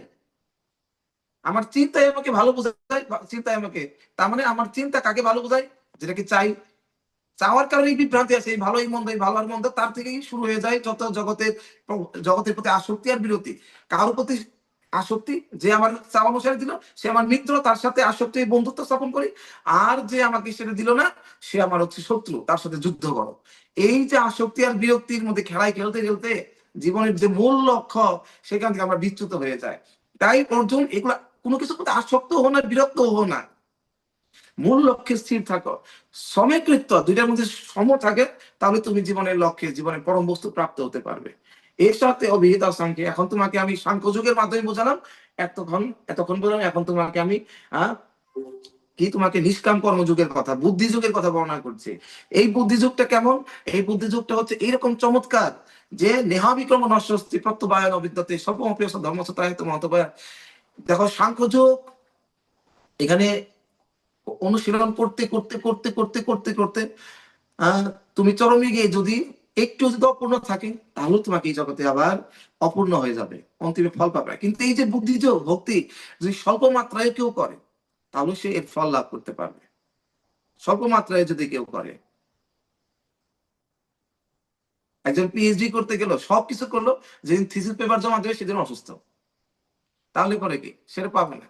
কিন্তু ভগবান বলছে তুমি যে স্বল্প মাত্রায় যদি এই বুদ্ধিযোগ আমাকে ভালোবাসার জন্য এটা করো, তাহলে আমি তোমাকে কি হবে, অ্যাটলিস্ট এটা নিশ্চিত। এখানে বলছে দেখুন, এই ভক্তিযোগ করার ফল কি, নয় অবিক্রম নস্তি। এই যে অবিক্রম, এই যে প্রচেষ্টা, ভক্তিযোগের প্রচেষ্টার কোনো বৃথা নাই, বিফল হবে না। যদি আমরা এই জীবনে ভক্তি শুরু করি, নিশ্চিত অন্তত পরের জন্মে যাই হোক না হোক, মানব জন্ম গ্যারান্টেড। আমি ভগবত ধাম না দিতে পারি, কিন্তু মানব জন্ম গ্যারান্টি, যদি আমি যেমন নিষ্কাম কর্ম যদি অনুশীলন করি, ঠিক আছে, মানব জন্মটা নিশ্চিত। প্রত্যবায়ন অবিদ্যতে, এর কোনো ক্ষয় নাই, ব্যয় নাই। স্বল্প অপ্রিয়স্ত ধর্মসূত্র আয়তে মহতবায়। এই ভক্তি অনুশীলন যদি স্বল্প মাত্রায় করা যায়, খুব বেশি নাও করতে পারো, তাও মহাভয় থেকে তোমাকে পরিত্রাণ করবে। তার প্রমাণ কি? তার প্রমাণ হচ্ছে অজামিল স্বল্প ভক্তি করেও সে ভগবত ধামে কিন্তু অন্তিমে চলে গেল। তার উদাহরণ হচ্ছে জড় ভরত, হাজার হাজার উদাহরণ আছে। সে আগের জন্মে করতে পারলো না, পরের জন্মে হরিণ হয়ে জন্মগ্রহণ করলো, আসলে কারণে পতন হলো, তাতে কি লাভ, তাতে ক্ষতি কি? তারপরে আবার পরের জন্মে মহারাজ ভারত হয়ে সে ভগবত ধামে চলে গেল। যদি অসম্পূর্ণ থেকেও থাকে, ভাগবত এটা শ্লোক বলছে, শ্লোক প্রভুপাদ তাৎপর্য বলছে, ত্যক্ত্বা সধর্মং চরণাম্বুজম হরে ভজন পথপতে তত। যদি অর্জুন বলছে, যদি এই ভক্তি অনুশীলন করতে গিয়ে মাঝখানে যদি পতন হয়ে যায়, যদি সফল হতে পারলো না, প্রভু শুরু করলাম কিন্তু এত তো আর ভালো হরিনাম করতে পারি না, ভালোই করতে পারি না, ভালো না করতে পারি, আমাদের মনের ভিতরে এই সংশয় কাজ করে। প্রভু ভালো মতো তো করতে পারলাম না, 10 বছর আগেও যা, 10 বছর পরেও তাই, পরিবর্তন তো হচ্ছে না, তাহলে আমার কি করতে হবে? তারপর ভক্তি করা উচিত এই শ্লোকের উপর ভরসা রেখে, গীতার এই শ্লোকের উপর ভরসা রেখে। হ্যাঁ, ত্যক্ত স্বধর্ম চরণাম বুঝম হরে, জগতে সব দায়িত্ব কর্তব্য ছেড়ে কেউ যদি শ্রী হরির চরণে ভক্তি করা শুরু করে, ভজন অধপতিত, ভজনের অপক্ষ অবস্থায় যদি তার পতন হয়, হ্যাঁ, যত্র ভদ্রাম, তাতে করে তার কি ক্ষতি? আর জগতের সমস্ত দায়িত্ব পালন করার পরিপূর্ণরূপে পালন করে যদি হরি ভজন না করে, তাতে তার কি লাভ? সবই হারাতে হবে। আর জগতে কোনো কর্তব্য পালন না করে যদি ভগবান ভক্তি করে পতন হয়ে যায়, তারপরে থেকে আবার শুরু করবে। হ্যাঁ, তো এর জন্য আমাদের এই বুদ্ধিযোগের অনুশীলন, নিষ্কাম কর্ম অনুশীলন করতে হবে। বুদ্ধিযোগটা কেমন? বুদ্ধিযোগটা কেমন? তখন ভগবান পরের শ্লোকে বলেন, ব্যবসায়াত্মিকা বুদ্ধির এক অহকুর নন্দন। এই বুদ্ধি নিষ্কাম কর্ম বিষয় নিয়ে ভক্তিটা কেমন? এক অহকুর নন্দন, ওয়ান পয়েন্টেড। আগে তার 1 নম্বর লক্ষণ বর্ণনা করলো, এই শুদ্ধ ভক্তিটা, এই যে নিষ্কাম কর্মটা কি ওয়ান পয়েন্টেড হবে, এক কেন্দ্রিক হবে। বহু শাখা হিয়নন্ত, এই বহুমুখী হলে পরেই বুদ্ধ অব্যবসায়ী নাম, এটা অব্যবসায়ী মতো আচরণ হবে। অধীর, অস্থির ব্যক্তি, অস্থির যারা, এই দিক যাবে, ওই দিক যাবে, ওই দিক যাবে, শতমুখী যাবে। 10 নৌকায় পা দেবে, 10 নৌকা 10 দিকে যাবে, মাঝখানে জলে পড়ে যাবে। আর যারা ধীর, তারা একটা নৌকাতে উঠবে, সে দেরি হলে পরেও। ঠিক আছে, তাই প্রথম লক্ষণ হচ্ছে এই বুদ্ধিযুগের, সেটা হচ্ছে কি ব্যবসায় এই কহ, এক পয়েন্টে, একমুখী যাব, একটা কিছুতে করবো, সবকিছুতে এক এক এক থাকবে। এখন অর্জুন বলছে, প্রভু আপনি এক এক বলছেন, শাস্ত্রেই তো বলছে বহুমুখীর কথা, জামিমা পুষ্পিতং বাচ প্রবিদন্ত বিপস্থিত। বেদে তো বিভিন্ন বিভিন্ন কিছু বলা আছে, কর্মকাণ্ড জ্ঞানকাণ্ড, বহু শাস্ত্রে বহু বাক্যে চিত্তে ভ্রম হয়, তাহলে আমরা তো বিভ্রান্ত হয়ে যাই। হ্যাঁ, তখন ভগবান বলছেন কি, এই বেদের এই পুষ্পিত বাক্যের বহুমুখী বাক্যের দ্বারা কারাও কারা প্রভাবিত হবে? বেদ বাতরতা। বেদ বাতরতা মানে কি, যারা বেদের নাম করে বেদের তথাকথিত অনুগামী, আসলে বেদের অনুগামী না, তারা এরকম পুষ্পিত বাক্যের দ্বারা সকাম কর্মের দ্বারা আচরিত হবে। ঠিক আছে, আচরিত হয়ে কি হবে?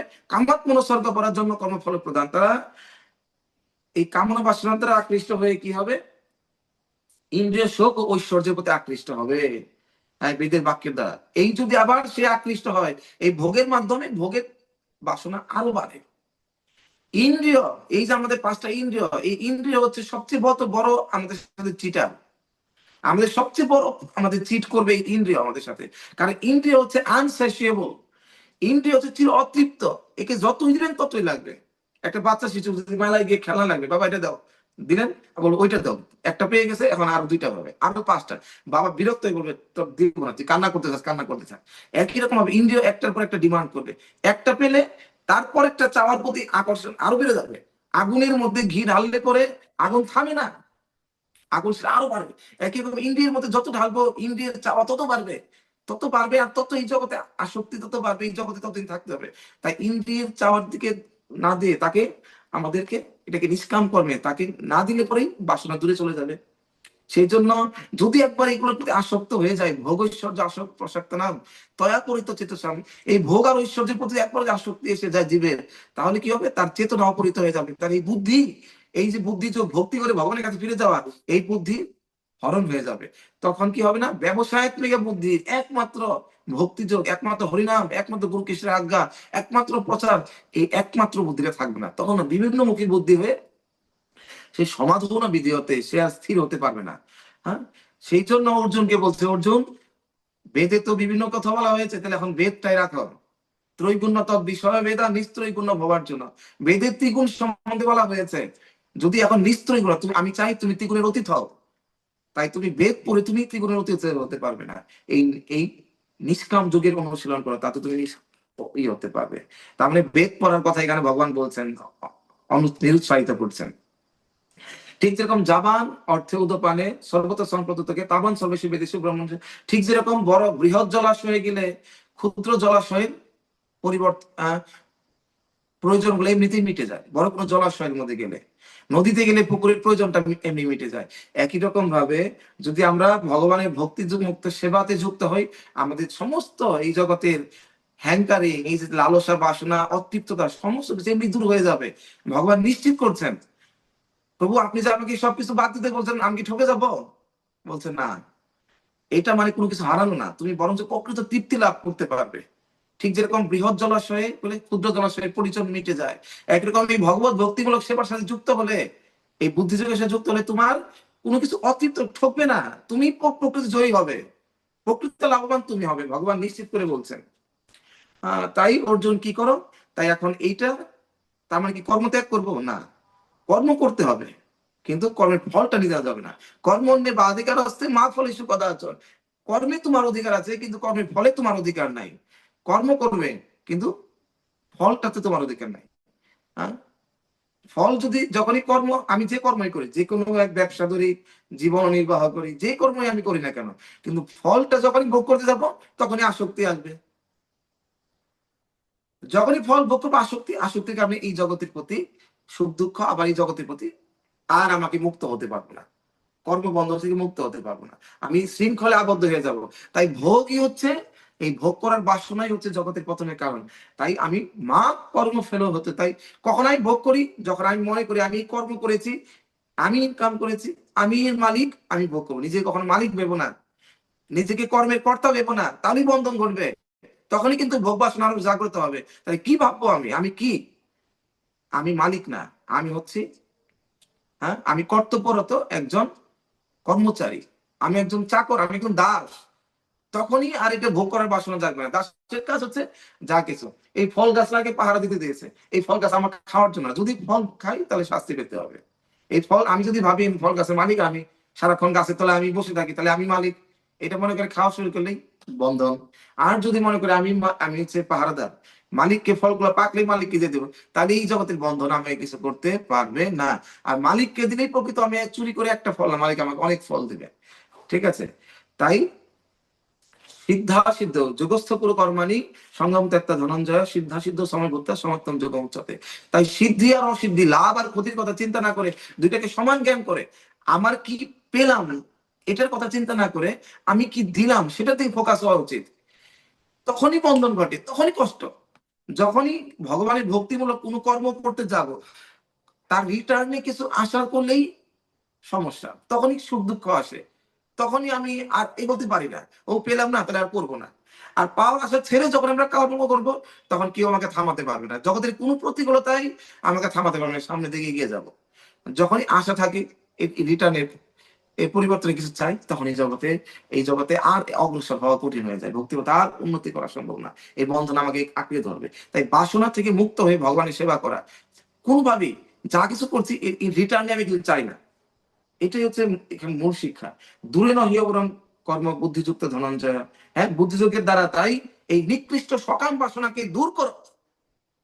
কিসের মাধ্যমে? এই বুদ্ধির দ্বারা। এই যে নিকৃষ্ট, এখন যদি আমি এই নিকৃষ্ট সকাম চাই, এই সকাম এইটা চাই ওইটা চাই, চাওয়ার মাধ্যমে যেটা প্রাপ্ত হবে, মৃত্যুর মাধ্যমে সব তো হারাতেই হবে। তাহলে এটা চেয়ে লাভ কি?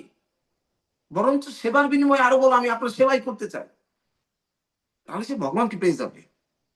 জাস্ট মোক্ষ সে মানে স্বয়ং জীবনে পরম প্রাপ্তি হয়ে যাবে। আর ভগবানকে প্রাপ্ত হলে কোনো কিছুর অভাব থাকবে? কেন তুমি সবচেয়ে বুদ্ধিমান ব্যক্তি একজন প্রধানমন্ত্রীর কাছে, নরেন্দ্র মোদী বা আহ, আমেরিকার কোন প্রধানমন্ত্রীর কাছে চাকরি করছে, যে বলছে আমি এটা চাই, আমি ওইটা সেবা করার বিনিময়ে 500 টাকা চাই, 1000 টাকা চাই, ওই টাকাই পাবে। একসময় টাকাটাও হারিয়ে যাবে, প্রধানমন্ত্রীকে হারিয়ে ফেলবে। যদি বলে না আমি আপনার সেবা করতে চাই, আমি কিছু চাই না, তার মানে কি? সেবা করতে চাই, তার মানে সে প্রধানমন্ত্রীকেও পেয়ে গেল সারা জীবনের জন্য।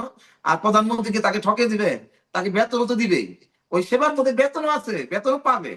ও তার মানে তুমি আমাকে চাও, তাহলে আমি বেতন দেবো না, এরকম কি? তা না। তার মানে প্রকৃত বুদ্ধিমান, বুদ্ধিযুক্তা হি ধনঞ্জয়, যারা বুদ্ধিমান তারা নিষ্কাম কর্ম করবে, নিকৃষ্ট সকাম, এই এটা করে এটা চাই ওইটা চাই, এই সকাম এটার জন্য জীবনের সবচেয়ে বড় প্রাপ্তি, মুখ্য প্রাপ্তি জীবন থেকে হারিয়ে যাবে, কৃষ্ণ প্রাপ্তি। হ্যাঁ, এটা মুখ্য, এটা হারিয়ে যাবে। তাই বুদ্ধির দ্বারা এটাকে ত্যাগ করার চেষ্টা করো। বুদ্ধিযুক্ত জহাতে অভুক সুকৃতে দুষ্কৃতে তসমাৎ যোগায় যুজস্ব। এটাই হচ্ছে কর্মকৌশল, এটাই প্রকৃত কর্মকৌশল। কর্ম করব কিন্তু বাসনা, ভগবানের জন্য কর্ম করব, কিন্তু ফলটা আমি নিব না, বা ফলটা ভগবানকে দিয়ে দেবো। এই ফলটা আমার জন্য না, যখন আমি খাবো এটা আমার জন্য বিষ ফল, আমার মৃত্যুর কারণ হবে। এই ফলটা যদি ভগবানকে দিই, তাহলে সেটা অমৃতে পরিণত হবে। আমি ভালো মন্দ নাহি জানি, সেবা মাত্র করি, তোমার সংসারে আমি বিষয় প্রহরী। এই যা কিছু সব তোমার, তোমার সেবার জন্য আমি প্রহরী। এই জ্ঞান যখন আসবে, তখন এই জগতের কর্মবন্ধন তাকে কিচ্ছু করতে পারবে না। আর এইরকম করে জগতে অনেক মুনি ঋষিরা মুক্ত হয়েছে। কর্মজং হি কর্মজং বুদ্ধিযুক্তা হি ফলং ত্যক্তা মনীষীরা, অনেক বড় বড় মণিগণ এবং জন্মবন্ধবিনীর মুক্তা এইরকম যোগকে অনুশীলন, এরকম মনোভাবকে অনুশীলন করে তারা পদম গচ্ছন্তন, একমাত্র আমার পদ, আমার সেবাটাকে জীবনের বৃত্তি অবলম্বন করে, ভরসা করে তারা এই জগতের জন্ম মৃত্যুর চক্রকে তারা মুক্ত হয়ে গেছে, ভগবান বলেছেন। তাই এই যে এই মোহ থেকে, এই যে করার বিনিময়ে কিছু পাওয়া, ভোগের বাসনা, আসক্তি, এই মোহ থেকে আমাদের মুক্ত হতে হবে। কখন পারবো? যদাতে মোহ কলিরম বুদ্ধির ব্যতীত সাথে, এই বুদ্ধি যখন স্থির হবে, তখনই এই মোহ থেকে আমরা মুক্ত হতে পারবো। হ্যাঁ, তখন আমাকে যা শুনলাম যা দেখলাম এটা চাই পাই, এই হাহাকার গুলো আর থাকবে না। এখন প্রশ্ন হতে পারে, হ্যাঁ, তোমার যখন বুদ্ধি যখন আর অলংকারিক ভাষার দ্বারা প্রভাবিত হবে না, শ্রুতি বিপ্রতিপন্নাতে যখন আমার বুদ্ধি স্থির হবে, এগুলো দেখবো, কিন্তু এগুলো আমার জন্য না, এগুলো আমার ভোগের জন্য না, সবকিছু ভগবানের সেবার জন্য। এই বুদ্ধি যখন স্থির হবে, তখনই কি হবে? তখন সে সমাধি, অর্থাৎ স্থির, স্থির সে দিব্য চেতনায় অধিষ্ঠিত হবে। এখন এটা কিভাবে হবে? বলা তো সহজ, বললাম তো। এখন বুদ্ধি স্থির হবে কিভাবে? অর্জুন প্রশ্ন করছে সেটা, যে প্রভু না হয় বুঝলাম এটা করলে পরে, কিন্তু মুক্ত হবো কিভাবে? কারা মুক্ত হয়েছে তাদের লক্ষণটা একটু আমাকে বলেন। স্থিতপ্রজ্ঞ, যারা বুদ্ধি স্থির হয়েছে, অস্থির না, তাদের কি লক্ষণ? তখন অর্জুন বলছে স্থিতপ্রজ্ঞ স্থিতপ্রজ্ঞ ব্যক্তি কাভার, স্থিতপ্রজ্ঞ কা ভাষা, তিনি কিভাবে ব্যবহার করেন, আহ তার লক্ষণটা কি, তিনি কিভাবে কথা বলেন, কিভাবে চলেন, কিভাবে অবস্থান করেন, বিচরণ করেন, তার লক্ষণটা আমাকে বলুন, তাহলে আমি সেভাবে অনুসরণ করে আমি সেভাবে চলবো। তখন ভগবান প্রথম উত্তর দিলেন। স্থিতপ্রজ্ঞ ব্যক্তি কি করেন? প্রথম উত্তর, প্রজা হাতি যদা কামান সর্বান পার্থ মনোগতান। এই তিনটা, এই চারটা, এইটা পয়েন্টটা মনে রাখার বিষয়, খুব ভালো করে মনে রাখার চেষ্টা করবেন। প্রজা হাতি যদা কামান সর্বান পার্থ মনোগতান, প্রথম ভগবান বর্ণনা করছেন আত্মন্য আত্মনির্ভ তুষ্ট তস্য স্থিতপ্রজ্ঞ তদুচ্যতে। অর্থাৎ যিনি সমস্ত প্রকার মানসিক জল্পনা কল্পনা থেকে উদ্ভূত কাম, আমার মন থেকে কোনো কিছু করা, এই মানুষে কি করবো না করবো নিজে নিজে চিন্তা করি, এই মানসিক জল্পনা কল্পনা থেকে নিজে নিজে চিন্তা করে একটা একটা বাসনা, এটা করবো, এই যে কাম উদ্ভূত হলো, এটাকে সে পরিত্যাগ করে প্রথম। তার মানে স্থিতপ্রজ্ঞ ব্যক্তির লক্ষণ হচ্ছে সে নিজের চিন্তা করে কিছু করবে না, সে শাস্ত্র বা গুরুদেব এর সাহায্য নেবে। প্রথম লক্ষণ, নিজে চিন্তা করে যে বুদ্ধিটা আসলো, যে কাম আসলো, সেটাই তার বন্ধনে, কারণ তাকে বিপদে নিবেই নিশ্চিত রূপে। তাই স্থিতপ্রজ্ঞ প্রথম লক্ষণ হচ্ছে এটাই, সে ওইটাকে পরিত্যাগ করে সে কি করে, আত্মাতেই পরিতৃপ্ত হয়ে সে তখন তাকে সে স্থিতপ্রজ্ঞ বলে। দ্বিতীয়ত এবং দ্বিতীয় লক্ষণ হচ্ছে দুঃখে অনুদ্বিগ্ন মনা সুখীসু বিগত স্পৃহা বিতরাগ ভয় ক্রোধ স্থিতধীর মনের উচ্চতে। দুঃখ আসলেও তার যারা উদ্বিগ্ন হয় না, আর সুখ আসলেও তার জন্য স্পৃহা প্রকাশ করে না। আজকে বললো, ও আপনি যা ক্লাস দিয়েছেন প্রভু, আজকে যা কীর্তন করেছেন, যা রান্না করেছেন, খুব প্রশংসায় মেতে গেলাম। তো এই প্রশংসা ভালো লেগে গেল না, হ্যাঁ, তখনই প্রশংসা নিজে নিয়ে নিলাম, তখনই আরো প্রশংসা চাবে, পরের দিন আরো প্রশংসা চাবে, কিন্তু পরের দিন রান্না ভালো নাও হতে পারে। এতে কিন্তু রান্না প্রশংসা কালকে যা পেয়েছে তার চেয়ে বেশি করতে হবে, হ্যাঁ।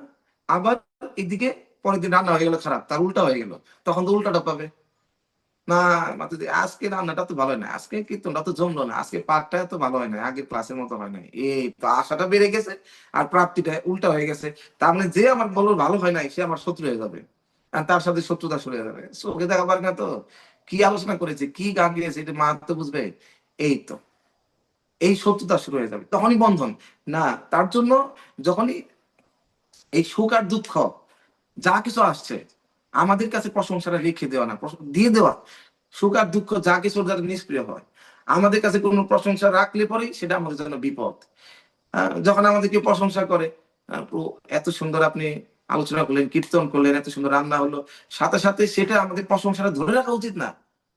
ধরে রাখলে, একটা বল নিয়ে যখন, ফুটবল নিয়ে যখন মাঠে খেলে, যত তাড়াতাড়ি খেলোয়াড় ফুটবল যত তাড়াতাড়ি পাস করতে পারবে, ফুটবল পায়ে ধরে রাখলে মানে তার প্রথমে 2 জন আসবে ধরার জন্য, আরো কিছুক্ষণ পায়ে রাখলে 4 জন আসবে, 6 জন আসবে, 8 জন তাকে আক্রমণ করার জন্য আসবে, জানে বেশিক্ষণ পায়ে ফুটবল রাখলে বিপদ। একরকম প্রশংসায় জগতে যা কিছু আছে এগুলো ধরে রাখলে পরেই আমার জন্য বিপদ, যত তাড়াতাড়ি পাস করে দেওয়া যায়। হ্যাঁ, তো একই রকম কিন্তু আমাদের সমস্যাটা হচ্ছে আমরা গুরু কৃষ্ণের প্রশংসা করতে চাই না।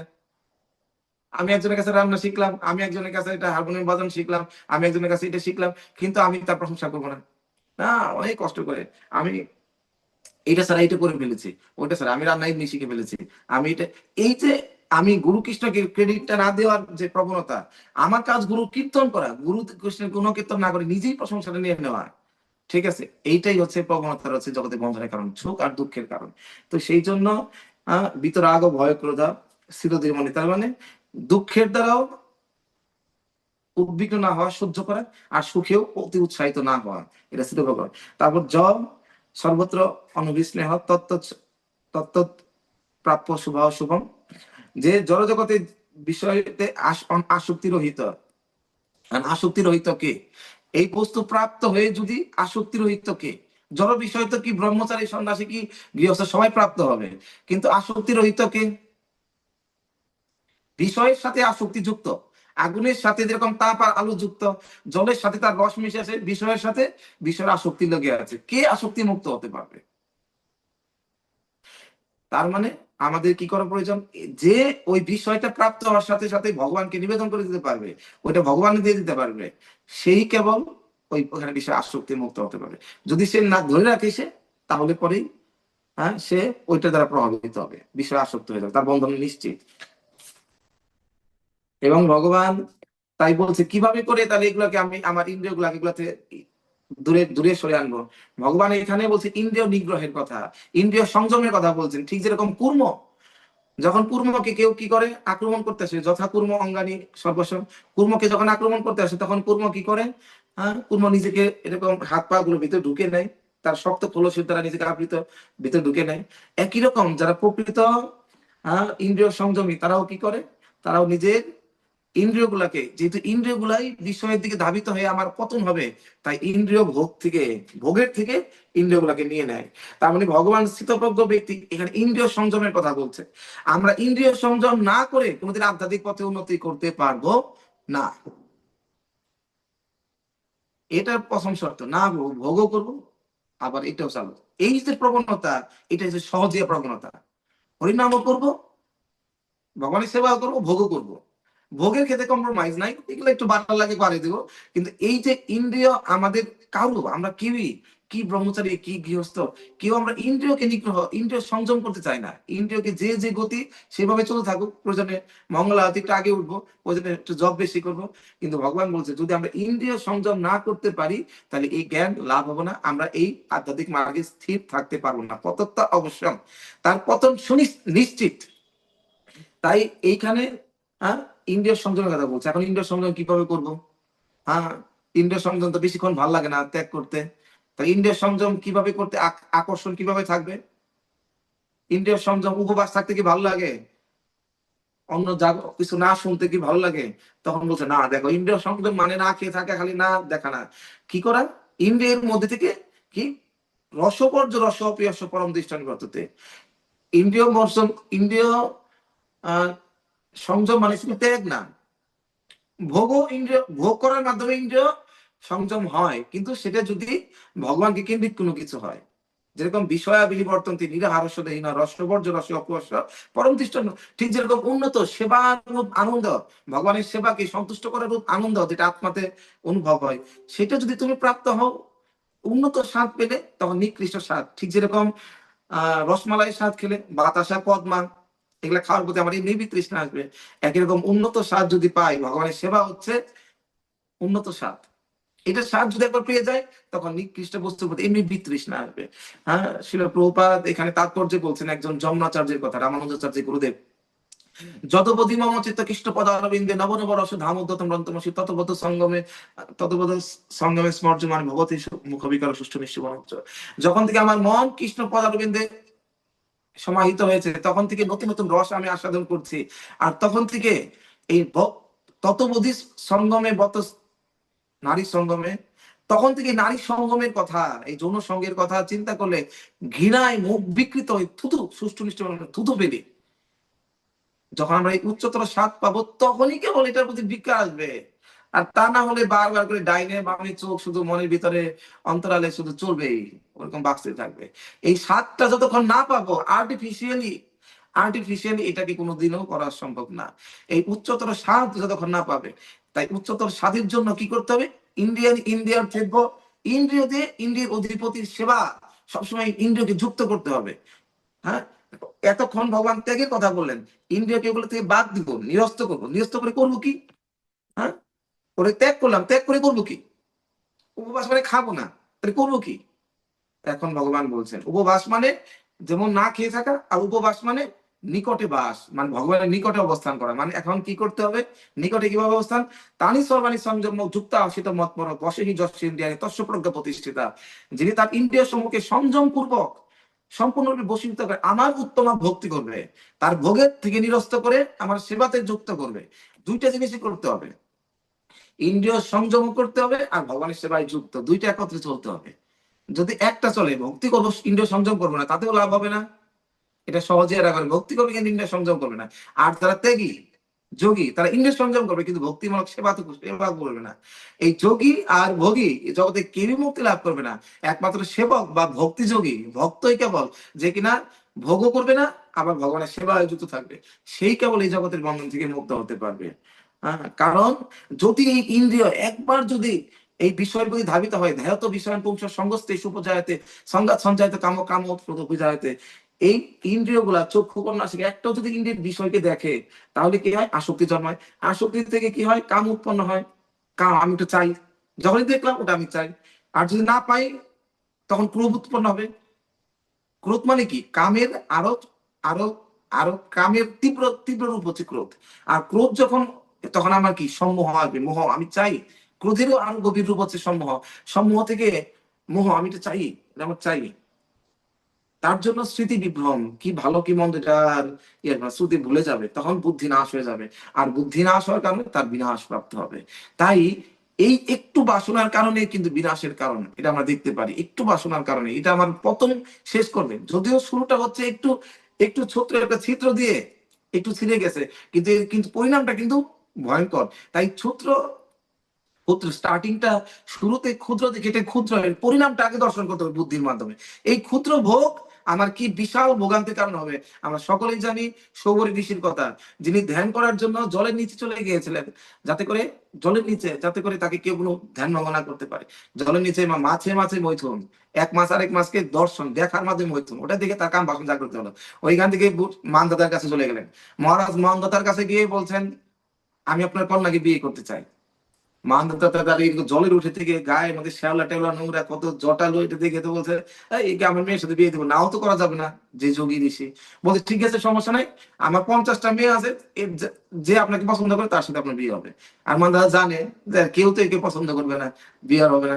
কিন্তু যোগীও জানে সবরই যে আমাকে চেহারা দেখে এরকম করছো, ঠিক আছে। আমার যোগ বলে এমন এক রূপ নিয়ে পরের দিন আসলো, এখন 50 জন মেয়ে দেখে তারা 50 জন আকৃষ্ট হয়েছে, আমি বিয়ে করবো, আমি বিয়ে করবো, আমি বিয়ে করবো, এত সুন্দর। 50 জনই বিয়ে করলো। 50 জন বিয়ে করে প্রত্যেকের ঘরে 10 জন করে হলো। আবার প্রতি 10 জনের ঘরে আরো 10 জন করে, আরো 10 জন করে আরো 10 জন, 10 একটা শ্লোকের মধ্যে বর্ণনা করা আছে। এরকম হতে হতে এত বড় পরিবার হয়ে গেল। হতে হতে তাদেরকে নাতি পুত্রী স্নেহ পুত্র কলাদি কলত্রাদি সবাইকে ভরণ পোষণ করতে করতে এখন সে ভাবছে কি ব্যাপার, হ্যাঁ কি ব্যাপার, যে আমি কেন এগুলো নিয়ে করছি, আসলে কেন এসেছিলাম। হায় হায়, এই যোগের মধ্যে তখন মনে পড়ে একটু যোগ সাধনা করতে গিয়ে একটু মাছের মধ্যে তাকিয়েছিলাম, মাছের মৈথুন দেখার কারণে আজকে আমার এই বিশাল সংসার। তখন তিনি মান্ধাতাকে গিয়ে বললেন হায়, যেখানে, তখন একটা শ্লোক বলেন আমার এই শ্লোকটা আপনার, এটা গরুর পুরাণে একটা শ্লোক 1:15 ইয়েতে বলা আছে, কুরঙ্গ মাতঙ্গ পতঙ্গ ভৃঙ্গ মিনা হাত্বা পঞ্চতীর্থ এ বছর একম প্রমাদিস্য কথম ন হন্যতে যশ সেবতে পঞ্চবী এব পঞ্চ। কুরঙ্গ, কুরঙ্গ মানে কি, একটা হরিণ। হরিণ এক একটা ইন্দ্রিয় আছে, ইন্দ্রিয় তার ইন্দ্রিয় সবসময় কি চায়, ইন্দ্রিয় তার ইন্দ্রিয়ের বিষয় চায়। হরিণ কোন ইন্দ্রিয়ের জন্য বিখ্যাত, তার কানের জন্য। হরিণকে কিভাবে শিকার করে, কিভাবে শব্দ হয়, একটা সুন্দর সুমধুর শব্দ বাঁশি বাজিয়ে ওই শুনে, আর ওটা শুনে হরিণ এত বিমোহিত হয়ে যায়, তার সজ্ঞা হারিয়ে ফেলে, তখনই শিকারী তাকে শিকার করে ফেলে। তার মানে হরিণের পতন হয়ে যায় কানের মাধ্যমে। তারপরে মাতঙ্গ, হাতি, হাতি কিভাবে, স্পর্শের মাধ্যমে। হাতি কি শিকার করে কিভাবে, একটা পুরুষ হাতিকে স্ত্রী হাতির মাধ্যমে তার গায়ের সাথে স্পর্শ লাগেও ভাবে, হ্যাঁ স্ত্রী হাতির সঙ্গম করছে, তখন ওর মাধ্যমে তাকে বশীভূত করে। স্পর্শের মাধ্যমে তার পতন হয়ে যায়। পতঙ্গ দর্শনের মাধ্যমে, দর্শন, আগুনকে দেখে ওর মধ্যে ঝাঁপে দেয়, ওর মধ্যে আমার সুখ, ঝাঁপে দেয় মরে যায়, তার নিজে কারণে মৃত্যু। ভৃঙ্গ, ভৃঙ্গ কি, জিহ্বার স্বাদের কারণে, মধুর স্বাদ নেওয়ার জন্য সে জানে, কিন্তু একটু পরে এটা প্রস্ফুটিত হয়ে এটা সংকুচিত হয়ে যাবে, তার মৃত্যুর কারণ। তারপরে মধুর স্বাদ লাগে তার জন্য, জিহ্বার স্বাদের কারণে, তার এই বিষয়ের কারণে, জিহ্বার বিষয়ের কারণে সব পতন হয়ে যায়। আর মিনা, মিনা মানে হচ্ছে মাছ, সরি, ভৃঙ্গ হচ্ছে ঘ্রাণের কারণে, ফুলের ঘ্রাণের কারণে তার বিষয় নাকের। আর মিনা মানে মাছ, মাছ হচ্ছে কিসের কারণে, তার খাদ্য। জানে এটা বড়শি তার মৃত্যুর কারণ, তার একটু খেয়ে শুধু এসে বলবো, একটু মুখ দিয়ে বড়শির আগাটা যাতে না বাজে, একটু মুখে এসে বলবো, কিন্তু এইভাবে করে এটা শিকার করে আসছে।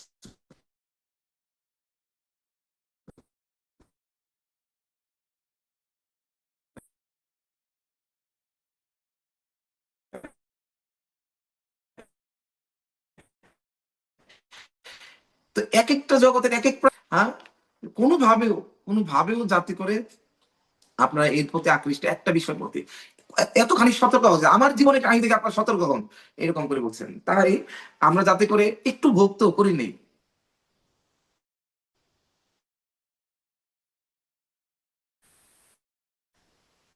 একটু বকে একটু হিসেবে দেখা যাবে, দর্শন করতে হবে বুদ্ধিযোগ দিয়ে, এই গীতার জ্ঞানের মাধ্যমে দেখে এটাকে না করতে হবে। এটাকে না করে জিজ্ঞেস করতে হবে। প্রথমেই কঠিন, একবার যদি সহ্য করতে পারি, আর পরের বার না করতে, প্রথমবার না করতে যতখানি কঠিন হবে, পরের বার না করা সহজ হয়ে যাবে। কিন্তু একবার যদি প্রথমবার না করতে পারি, যদি এখন না না করতে পারি, তাহলে কোনোদিনও না করতে পারবো না। তাই এই শ্লোকটা আমাদের মনে রাখা উচিত। হিন্দিতে একটা কথা বলে, যদি এখন না করতে না পারো তাহলে কোনোদিনও না করতে পারবে না, আর এখন যদি না করতে পারো তাহলে কোনোদিন তোমাকে আর ক্ষতি করতে পারবে না। হিন্দিতে একটা কথা বলি এরকম। তাই এই জিনিসটা আমাদের বারবার মনে রাখা উচিত। যদি বলি না এইবারের মতো খেয়ে নেই, পরের বার খাবো না, এবারের মতো দেখে নেই, পরের বার দেখবো না, এখন পারলাম না মানে আর কোনোদিনও পারবো না। আর এখন পেয়ে গেছি মানে কি, তারপরে বার আরো সহজ হয়ে যাবে, আর এখন ত্যাগ করা সহজ হয়ে যাবে। আর এখন যদি আমি গ্রহণ করি তারপরে বার ত্যাগ করা কঠিন হয়ে যাবে। তাই বুদ্ধিমান মানুষ যা করার এখনই করবে। মায়া মানে এইটাই, এইবার খাও পরের বার না, পরের বার বাদ দিও। কিন্তু পরের বার তো বাসনা আরো কঠিন হয়ে যাবে, আরো পারবো না, আমি এখনই পারছি না, পরের বার বাসনা আরো তীব্র হয়ে যাবে, আমি তো আরো অসহায় হয়ে যাবো, দুর্বল হয়ে যাবে, এর কাছে হৃদয় দুর্বলতা এসে যাবে, পরের বার আরো পারবো না। তো সেই জন্য রাগ ও দ্বেষের বিষয়, এইভাবে করে রাগের দ্বেষ থেকে মুক্ত হয়ে বিষয় নিয়ে আসলাম, তখন তখন সে আর বাইরের বিষয়ের মধ্যে আনন্দ পাবে না। এই ভৌতিক কোনো বিষয়ের মধ্যে আত্মাতে আনন্দ পাবে, ভগবানের সেবা করে আত্মাতে রসটা পাবে, আত্মাতে হৃদয়, তখন সে আনন্দ পাবে। জগতে কোনো বিষয়ে আর আনন্দ লাগবে না, না ভৌতিক কথা, না কোনো দেখাতে, কোনো শোনাতে আর কোনো আনন্দ লাগবে না, ওর প্রতি বিতৃষ্ণা এসে যাবে। এটা হবে যদি আমরা নিরন্তর এইভাবে ভগবানের এই প্র্যাকটিস করি, তখন স্বাভাবিকভাবে ত্যাগ এসে যাবে, স্বাভাবিকভাবে ত্যাগ। প্রসাদে সর্ব দুঃখ নাম হানি রস্য জায়তে প্রশ্ন চেত সে আসবে। যখন এইভাবে চিন্ময় চেতনায় অধিষ্ঠিত হবো, এগুলো জড়ো, এগুলো আমার খাদ্য না, এগুলো খাবো, তখন কি হবে, আর তিতাব দুঃখ, তখন না পেলেও আমার দুঃখ লাগবে না, আর এটা তো আমার জিনিস না, তখন আর দুঃখ আমাকে স্পর্শ করতে পারবে না। আর এইভাবে নাস্তি বুদ্ধি অযুক্ত সচলযুক্ত ভাবনা নচল ভাবনা, যে ব্যক্তি কৃষ্ণ ভাবনাময় যুক্ত নয়, কিন্তু এই ভগবানের সেবাতে নিরন্তর যে যুক্ত না থাকবে, তার পক্ষে ত্যাগ করার জন্য কঠিন হয়ে যাবে। এই কৃষ্ণ ভাবনা অমৃত উন্নত স্বাদ যে না পাবে, তার পক্ষে এই জগতে ত্যাগ করাটা খুব কঠিন হয়ে যাবে। আর কার জন্য সহজ হবে, যে ভগবানের সেবা, এই সেবাতে যুক্ত থাকবে, তার জন্য এটা ত্যাগ করা। কারণ যে সেবাতে যুক্ত, সে রসমালাই খাচ্ছে, তার পক্ষে বাতাসে ত্যাগ করা কঠিন না। আর যে সেবা না করছে, ভগবানের সেবায় যুক্ত নাই, তার মানে সে না খেয়ে আছে, তার জন্য বাতাসে ত্যাগ করাও কঠিন হয়ে যাবে, তাই না? তো এর জন্য হে অর্জুন, এই মহাবাহু, এই ইন্দ্রিয় গুলো হচ্ছে সবকিছু থেকে নিবৃত্ত যে হয়েছে, সেই হচ্ছে স্থিতপ্রজ্ঞ। আর এখন তার আচরণটা হচ্ছে, যদিও এই জগতে সবাই যা করে তার বিপরীত, সবাই কেউ তাকে সার্টিফিকেট দিবেন আপনি ঠিক করছেন, এটা মনে রেখো, তারপরেও তোমাকে স্থির থাকতে হবে।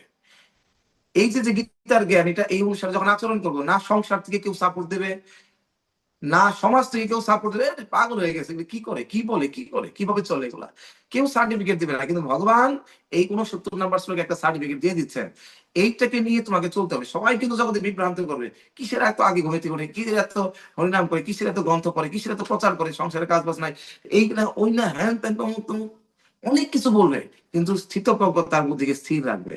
কারণ এই জগতের প্রশংসা যখন আমি পাচ্ছি, তার মানে ভুল পথে আমি চলছি। জগতের কাছে যখন আমি ঠিক, তার মানে আমি ভুল পথে চলছি। আর জগৎ যখন আমি বলবি তুমি ভুল, তখন আমি ঠিক পথে চলছি। এই কথা এখন ভগবান বলছে, জানি যে সর্বভূতানাম তৎসম জাগতি সংযমী, যেটা হচ্ছে সমস্ত জীবের পক্ষে রাত্রি, সেই সময় স্থিতপ্রজ্ঞ আত্মনিষ্ঠ যোগীরা তখন সেই মুহূর্তে জেগে আনন্দ আস্বাদন করে। আর যেটা সমস্ত জীবের জন্য যখন জেগে থাকে, তখন সেই মনুষ্যের কাছে সেটা রাত্রি স্বরূপ, তার মানে সেটা উল্টা। তাই যদি কেউ আপনাকে উল্টা বলে দাবি করে, এই শাস্ত্র অধ্যয়ন করে ভক্তি করার পরে কখনো বিভ্রান্ত, এটা আপনাকে বিচলিত করার চেষ্টা করবেন, কিন্তু কখনো বিচলিত হবেন না, কখনো বিচলিত হওয়া যাবে না। হ্যাঁ, ভগবান আর বিচলিত যখন আপূর্যমান অচল প্রতিষ্ঠম, যখন কারো বুদ্ধি অচলা হয়ে যাবে, অবিচলিত হয়ে যাবে, ঠিক যেরকম সমুদ্র আপ প্রবিশন্তি, হ্যাঁ, সমুদ্রের মধ্যে যেরকম অনেক নদী, হাজার হাজার লক্ষ লক্ষ নদী প্রবেশ করে, কিন্তু সমুদ্র তাদের বিক্ষুব্ধ হয় না, সমুদ্র একই রকম থাকে, জল বাড়েও না কমে না, একই রকম ভাবে থাকে সমুদ্র, একই রকম ভাবে, একই রকম ভাবে। ঠিক যেরকম যারা স্থিতপ্রজ্ঞ, তাদের ভেতরে যদি কামনা বাসনা কেউ যদি এসে তাকে প্রলুব্ধ করতে যায়, তার মধ্যে সে বিক্ষুব্ধ হয় না, সে অবিচলিত থাকবে। তো সেই জন্য হে অর্জুন, ভগবান বলছেন, বিহায় কামান সর্বান পুমাম সরতে নিষ্প্রিয়, তুমি এগুলো ভোগের প্রতি নিষ্প্রিয় হয়ে, এই কামনা বাসনা পরিত্যাগ করে আমার সেবাতে যুক্ত হও, নিষ্প্রিয় হও, এগুলোর প্রতি নিষ্প্রিয় হও, নিরহংকার কর্ম করে কোন সময় ক্রেডিট নেওয়ার চেষ্টা করো না, এবং মমত্ববোধ, এগুলো আমার, এগুলো না ভেবে এগুলো ভগবানের, আমি তার সেবাটা করে, হ্যাঁ, এই এই মনোভাব, তিনটে গুণ অর্জন করে এইভাবে করে বিচরণ করো, তাহলেই তুমি প্রকৃত শান্তি লাভ করবে এই দুঃখালয়। হ্যাঁ, এসব ব্রাহ্মী স্থিতা পার্থ নৈনাম প্রাপ্য বিমোহতি স্থিতা। আর যদি এইভাবে করে, এই প্রকার, এটা করে ব্রাহ্মী স্থিতি। আর এই প্রকার স্থিতিতে যদি তুমি আর যে সে আর কখনো মোহপ্রাপ্ত, সে বিভ্রান্ত হয় না। আর জীবনে যদি এই স্থিতি পর্যন্ত তুমি অভ্যাস করতে পারতো জীবনের শেষ পর্যন্ত, তাহলে মনে রেখো, এই জড়জগতের বন্ধন থেকে মুক্ত হয়ে অন্তিমকালে ভগবানের সেবা করতে, স্মরণ করতে করতে ভগবত ধাম তুমি চলে যেতে পারবে। ब्रह्म निर्वाणम मृच्छति। हरे कृष्ण कृष्ण कृष्ण हरे हरे, हरे राम राम राम हरे हरे।